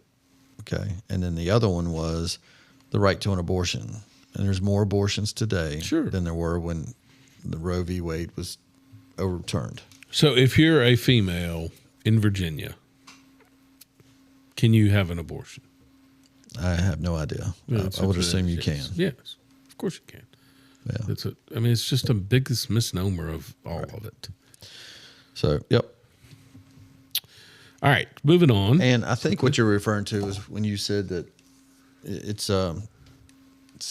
what I love about TikTok, you get to see these things that you would never have seen on mainstream media. Yeah. And that's why they wanted to ban TikTok. Yeah. It had nothing to do with the Chinese. It had everything to do with where we were getting our news or where the young people are getting their news. Yes, exactly. And it's like I said, I would have no clue that you do have people legitimately, not people showing off or just trying to make the news.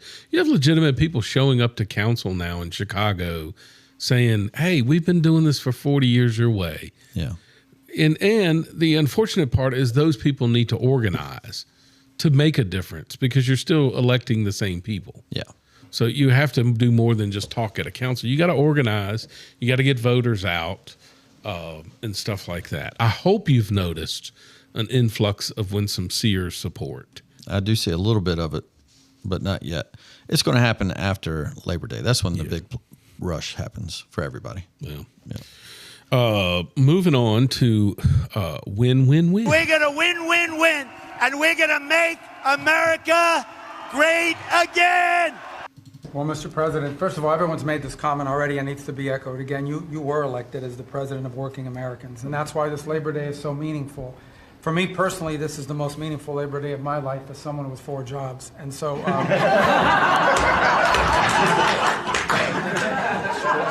it's true. What was he referring to?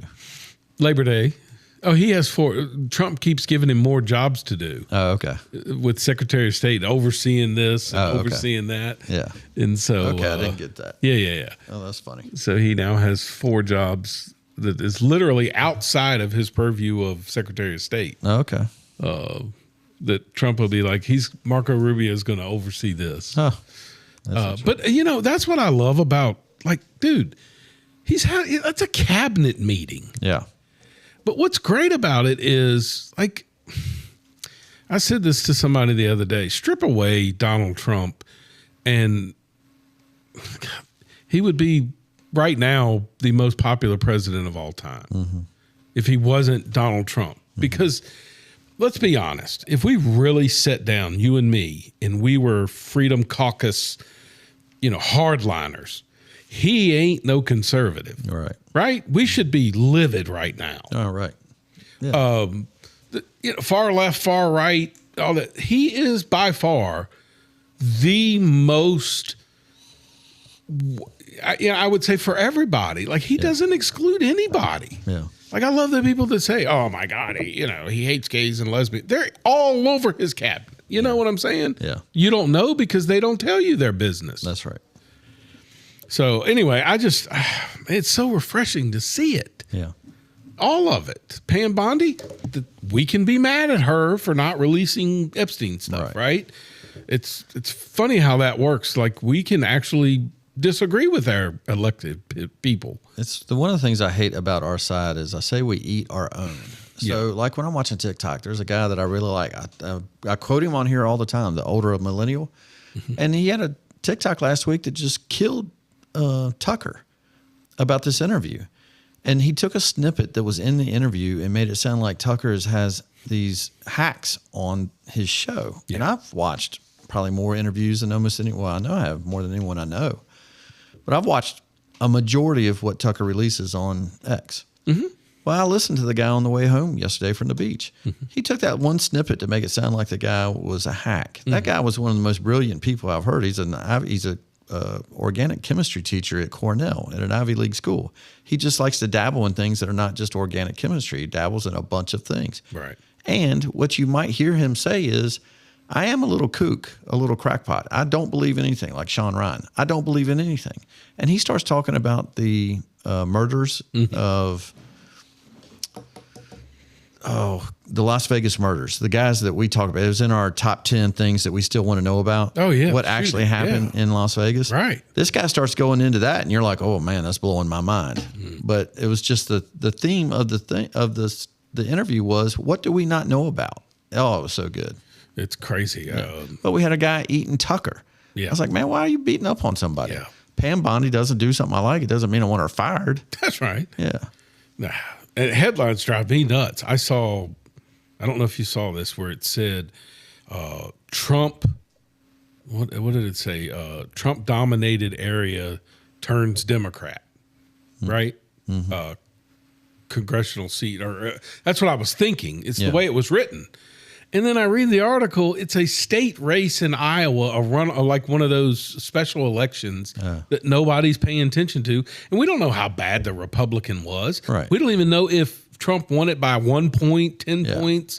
But they read the article like, oh, here we go. Yeah, they're turning the tide. It's a worst polls ever. Come on. These are such lies. And what's cool is we know they're lies because they've been caught lying so much to us. Yeah. Same people are still lying.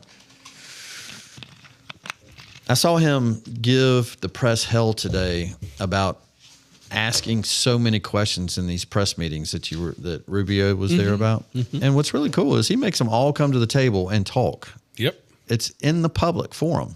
And then the press is asking all these questions. And Trump finally said, it's amazing you guys are asking all these questions now. We're done. All of you haven't asked your questions. But what happened to the days where you just asked the guy what kind of ice cream did he have? Yeah. You know, you don't do that anymore. So I thought that was interesting, which is true. But I mean, in all honesty, the government is supposed to be of the people. Mm-hmm. How refreshing is it to have a cabinet meeting in front of the people? Yep. I mean, I got 2 clips in Have At It. Can't wait. That's from that too, from that same cabinet meeting. One of them's Rubio in that. Crap. We skipped right over our picks for Darlington. We'll do it after Have At It. Don't let me forget that. Oh, and now that we're not doing the interviews anymore, you need to bring back the legacy media headlines. Yes. You know what I mean? You need to put that back in the agenda. I always like that. Okay, perfect. Yeah. Mm-hmm. All right, moving on to Mount Rushmore. Yep. Mount Rushmore. I've been holding on to that one for weeks. Yep. Which is kind of cool because now I get pre-lists. Yes, I need to call Chris because he's going to give me a hard time. We got to give the list for next week of what the Mount Rushmore will be so we can get our pre-list from listeners.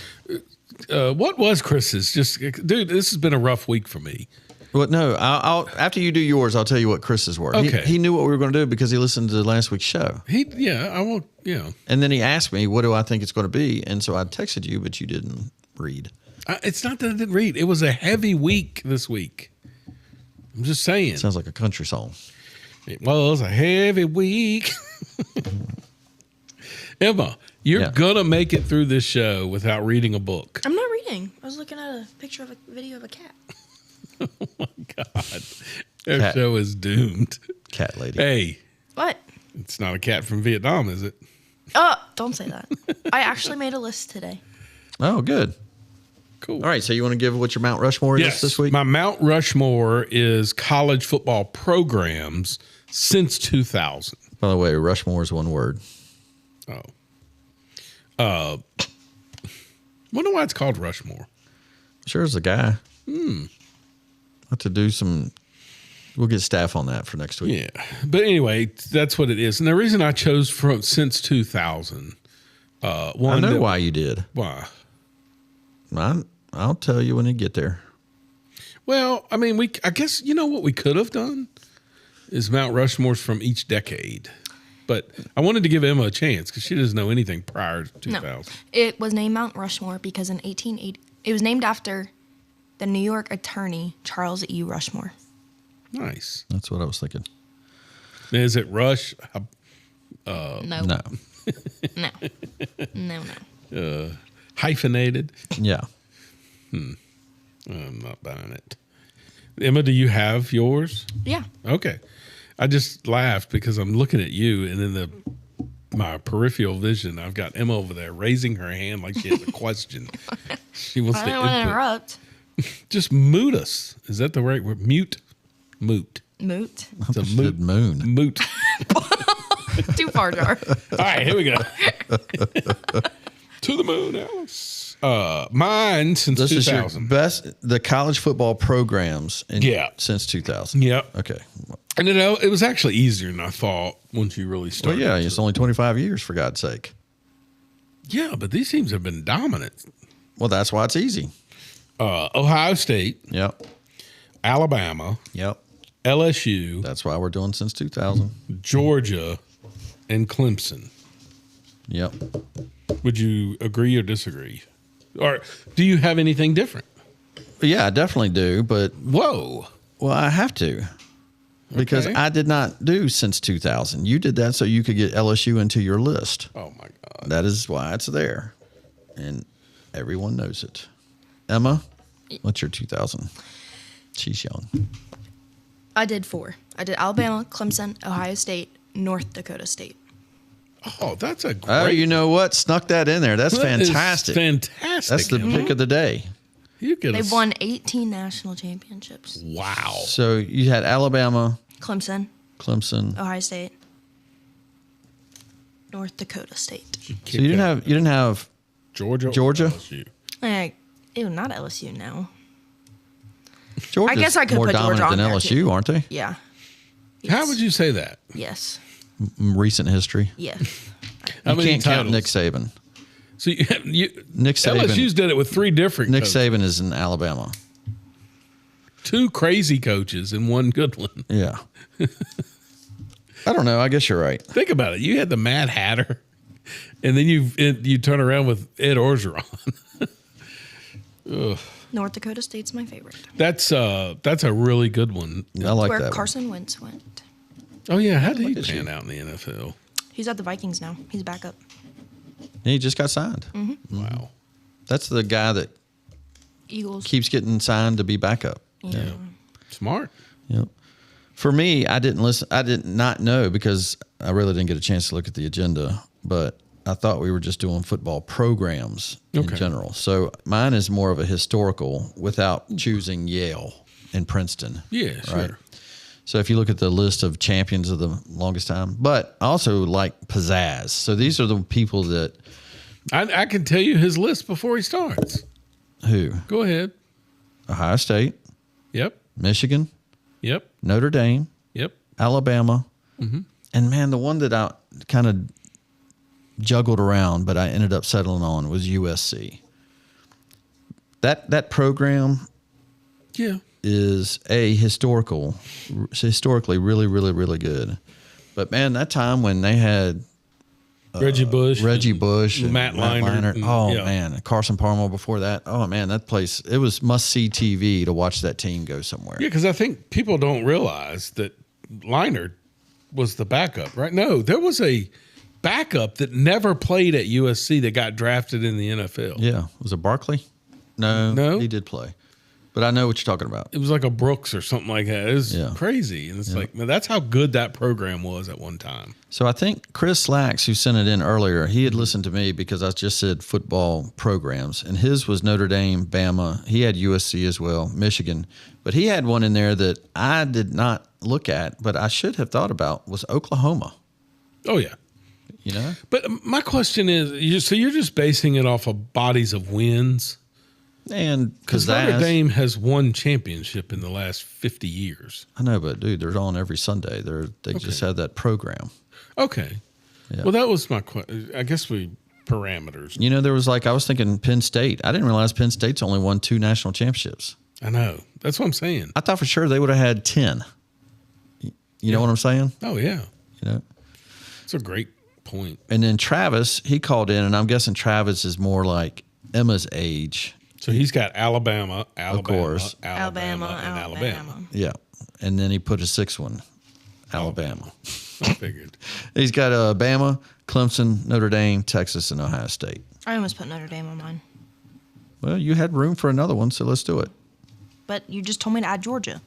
So I did. See, I was thinking if you took away 2000s. I would say Notre Dame's bigger than Georgia. If you took away the 2000s, I was thinking the Miamis. Oh, yeah. Of the 90s were so good.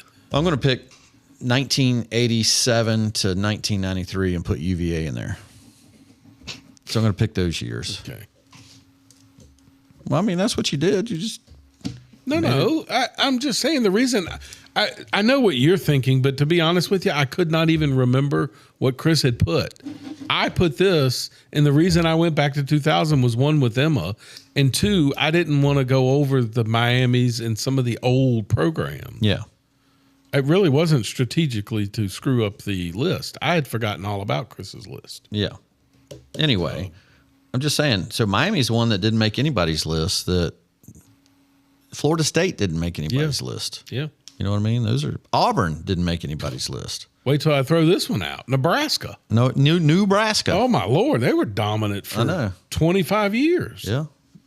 Tom Osborne would be on the Mount Rushmore of coaches. Yeah. Bobby Bowden. Tom Osborne, I think, won double-digit games for almost 18 years in a row. Yeah. That's impossible, man. Mm-hmm. That's crazy. Yeah. Oh. We need to come up with next week's Mount Rushmore, right. so we have Emma, listeners. what's next week's Mount Rushmore? I have no idea. Why are you asking me? What's probably change it anyways. Will the NFL start next weekend? Yeah. So right. The Mount Rushmore of NFL head coaches. I like that. So it's out there. Head coaches. NFL head coaches. Since 2000. No. Yep. You gonna put Schottenheimer in there? Yeah, I don't know how you would discredit people like him. And I'm not talking about Marty Schottenheimer. Oh, I'm talking about your coach, the Dallas coach. Just stop. Kevin would pick him. Like a dude. Carolina Kevin watching would pick that him. daggone thing. I hated him then, and I hate him more now. Barry Switzer. Oof. Oh, really? Oh, yes. Kiss ass to Jerry Jones? Is that what it was? It was just the whole 9. Just, man, come on. Huh. Now you'll see it. It was something he did to Troy Aikman that it's despicable. Huh. Okay. To me, it's unforgivable. Effed his wife? No. Oh, okay. Well, just didn't know what you. If you just said yes, I would have watched it. I didn't remember. Oh my! I didn't remember it being a story, and apparently it was a huge story. But I didn't remember it being a story. Huh. And then when I watched the documentary, I went, "You piece of crap!" I'm going to have to watch it. You might make me watch it tonight. All right. So, are we ready for the best part of the show? Yes. Have at it. I just got 3 things to say. God bless our troops. God bless America. And gentlemen, start your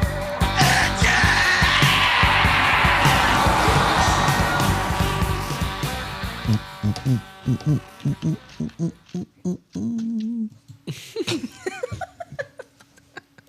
Wasn't that different? Am I wrong on that? Didn't do it? Okay. You're wrong. All right. Oh, God. Is this a song? Hold on. This came from a listener, and you know who this came from. In fact, Grayson needs to start getting as part of our list, except he couldn't do the NFL head coaches. What would Grayson be able to do a Mount Rushmore of? Top 10 headbanging rock bands. Oh, yes. He would nail that one. Yeah. Not top 10, but Mount Rushmore. Mount Rushmore dinners. Yeah. To cook. Yeah. Mount Rushmore fishing boats. Yeah. Mount Rushmore deer. And Mount Rushmore HVAC techs. Yeah. That's great.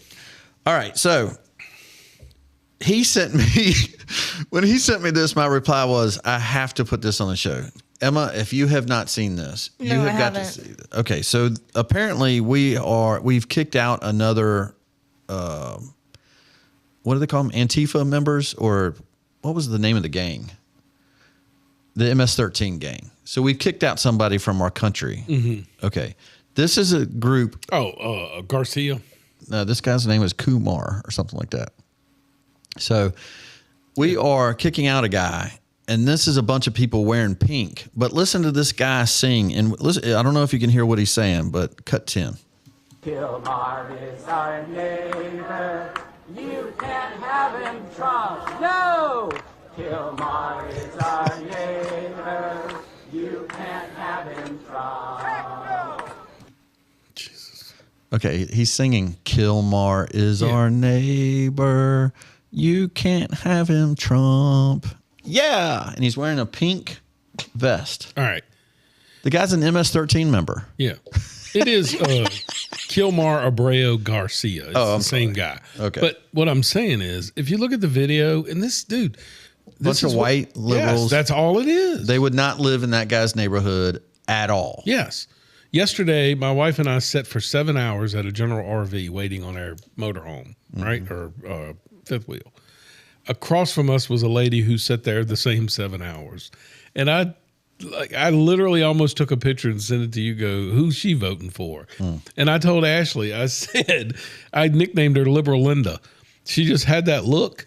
And I told her, I said, I guarantee you, because she was by herself. You told Ashley. I told Ashley, yes. Okay. I said, I guarantee you, when she leaves here, she's getting in a Mercedes van that folds into, that is like one of those motorhomes, the small ones.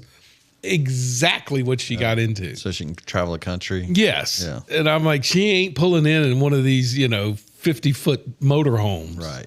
Yeah. All right. So this is the rhetoric that I'm talking about. By the way, what we just listened to is the whole police state thing that they're talking about. Stupid. The meme of the week is the one that I saw today. It was Newsom and Pelosi and somebody else, and they're all three pointing their fingers at Trump and said, "Leave our crime alone." Right. That's essentially what they're You're doing, admitting, right? Yeah. All right. So listen to what. Do you remember that guy Beto? Was it Beto O'Rourke? Yes, biggest nothing burger. What was his company that he made that he's so big that he made all his money from? Oh, do you remember? I don't know. Is he Amazon? No. Is he not Amazon? Okay, I get them all mixed up. So anyway, Beto O'Rourke, then he ran for governor of Texas, right? So he's lost 3 races. He ran against Cruz too. Oh, okay. Senator for Texas. Mm-hmm. All right. So listen to what he's talking about here about Trump, calling Trump Hitler again. They're still doing it. Cut 11. I can only imagine the history books written 100 years from now looking at the people of 2025. It's the way, you and I, when we were in school, were looking at the people in Germany in 1933. That guy's named chancellor in January of that year. In 53 days, he has destroyed German democracy. The parliament or the Congress, their legislature passed these enabling laws, just like the Republicans are doing in Congress today, that said, anything you want, you go out and do it. And he goes from being this buffoonish, clownish thug who can barely hold power to the undisputed master and dictator of the German people. And I know this shit doesn't repeat, but it sure as hell rhymes. And we got to be listening to that right now and acting with the urgency that the moment demands from us. I can only... Okay. Other than executive orders, wasn't some of the biggest news of him trying to get everyone in Congress to vote, for the, not omnibus bill, but whatever the Yeah. economic one was here not too long ago. Yes. Continuing resolution. Mhm. And Thomas Massey is against that side. And so he didn't just dictator himself into that, right? Yes. And they're acting like Joe Biden never dictated anything. Right. Did Trump make us wear masks? No, dude. Did Trump try to get OSHA to fire you for not taking a shot? Exactly. That's literally what Biden did. The Supreme Court stopped him from letting OSHA fire you for not being vaccinated. Yeah. As a health hazard. So it's that guy, like, just the stupidity to even compare it. Yeah. Like, everything that he said, you have a president, you have a Congress, you have a Senate. Mm-hmm. That's all by the book. Yeah. What you didn't do was by the book. You subverted those things. That's right. This president doesn't do that. I mean, the student loan policy. Do you remember the Supreme Court said you couldn't do the student loan? And what did Biden come out the next week say? Yep. We found a way to do it. Yep. Okay. You just sit it. Listen to this lady talk about MAGA. And listen how scary this is. This is on TikTok, I think. 19. Okay, guys. So I would like to start a new movement called See MAGA, MAGA, because people like that respond to fear and terror and aggression, not logic and empathy and, I don't know, intelligence. It doesn't work for them. So fear works. So if we all get our guns and use our Second Amendment right and our common sense, at this point this administration is begging us to rise up and revolt. And you see somebody with a MAGA hat, pew pew. That's what we do. That's the way. It's the only way. Put them back in their basements, make them scared again to be racist, homophobic, and terrible, just awful fucking pieces of shit. Because I would way rather live next to immigrants than MAGA people. MAGA people deserve to be terrified and scared to walk in the streets because they should know that real Americans are going to kill them. Jesus God Almighty. Okay, it's kind of hard to hear what she was saying there, but so she was saying MAGA people, that we're going to create a new group. It's going to be the pew pew. So we're going to shoot MAGAs. That's what she's saying. And that's the rhetoric? Yeah. It's okay for them to do it. Yeah. She should be arrested. Like, I'm so sick of hearing CNN say dog whistle. Yeah. What's that? That's not a dog whistle. She's literally is telling you to do it. Yeah, that they need to do that. But yet, with Trump, oh my God, I could decipher that's a dog whistle. Yeah. I mean, it's so stupid. We have, the best way I've heard it is we have people that have been in the theater running things, like the drama department. Drama department's good at what they do. Yep. But they shouldn't be running businesses in countries. Correct. Right? You should make movies. Yeah. I mean, she shouldn't be making those videos like that. That's actually a direct threat that you put out there. Correct. All right. So let's get to the smart side of things. Here are two superstars that to me have become superstars because of Donald Trump putting them in their spot. The first one is Bissett. The second one is Marco Rubio. These are two of the, I'd say, handful of people that we cannot wait to hear what they got to say on TV. Let's listen to what Bissett has to say about the economy. And I think we're going to see a bigger jump from August to September. So I think we could be on our way well over $500 billion, maybe towards the $1 trillion number. This administration, your administration, has made a meaningful dent in the budget deficit. The average budget deficit during this term is 26% less than the last 12 months under Biden. And even the CBO, and we don't agree with CBO on everything, as you said, last Friday, on a summer Friday, had to admit that they believe over the next 10 years, the budget deficit will be $4 trillion lower than they had previously scored. $4 trillion, 3.3 trillion of tariff income, 700 billion of lower interest costs, and I would expect that number could go up from here. So, Mr. President, your return to the White House marked the return of the American worker.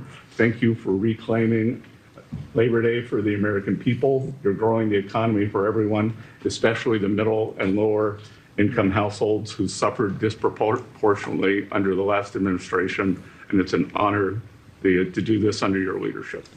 Man, he finally has people on his side. Doesn't it just give you chills? Yes, it does. You got somebody helping him? Yeah.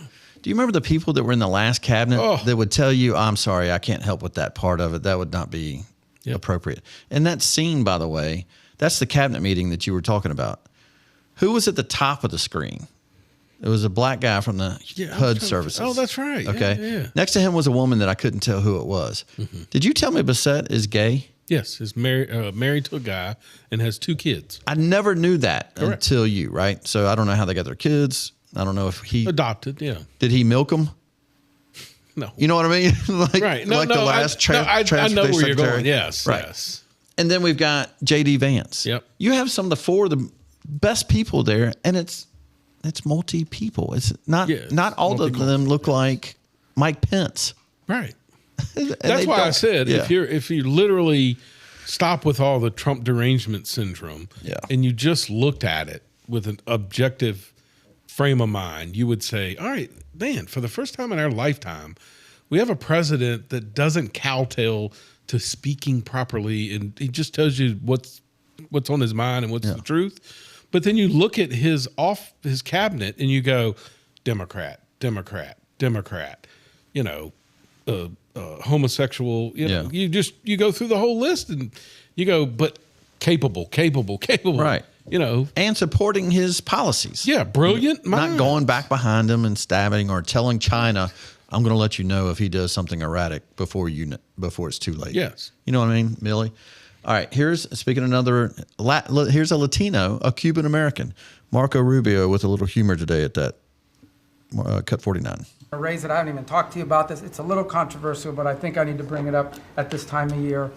This thing about people getting married on Saturdays during college football season is a scourge, Mr. President. It's dividing families.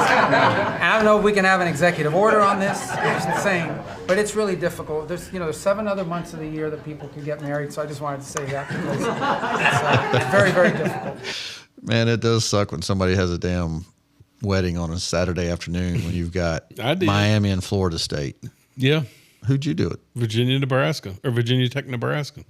You got married on Virginia Tech, Nebraska Day? Yeah, and it was the game where it came down to the last second where Tyrod Taylor threw a touchdown to beat Nebraska. Yeah. You should have had a TV there. I did. Everybody was watching.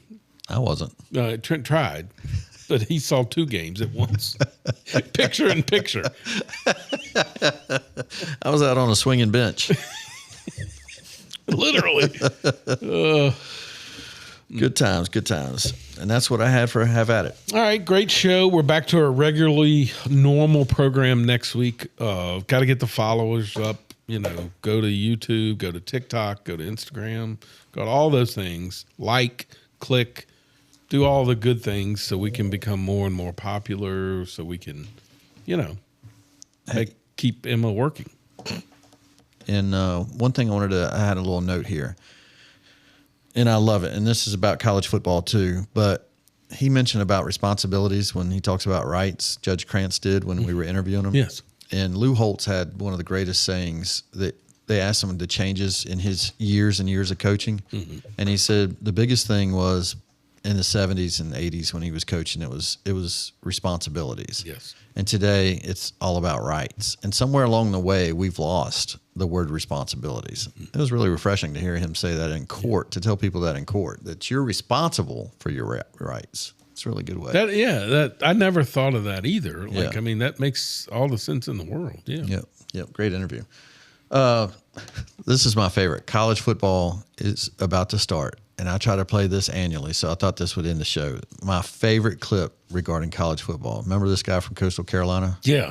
It's still the best. Have you heard this, Emma? Maybe. Emma, you got to hear this. This is the best motivational speech. Kitty what cat. we need more dogs and less cats, Emma. So true. Everybody have a good week. Yep. See you next week. Trying to get our 2 boys ready to carry them to golf tournament before practice, right? 12 cats live across the road. Our door's open. Screen's broke. We need to get a new screen door, but the screen's broke, so you can come in through the screen, but you can't get back out of it. I turn and look, there's a little kitty cat in our kitchen. So I said, what are you doing in here, little kitty cat? By that time, the cat turns, tries to get back out. That screen won't go that way. Cat starts going, meow, all crazy. And I told our players, we need more dogs. Bo's barking in the back. I have to go shut Bo up. Mel's like, what's going on? I said, there's a cat in the house. Cat in the house? I said, yeah, there's a cat in the house. So I told our players, I tried to let it out the front door. Meow, meow, the cat's still going crazy in there. And I told our players, you need to be more like a dog. We don't need a bunch of cats in here. Meow, looking in the mirror. Do I look good? I got my extra bands on. I got my other shoes on. Be a dog. We don't need no meows. We don't need no cats. We need more dogs.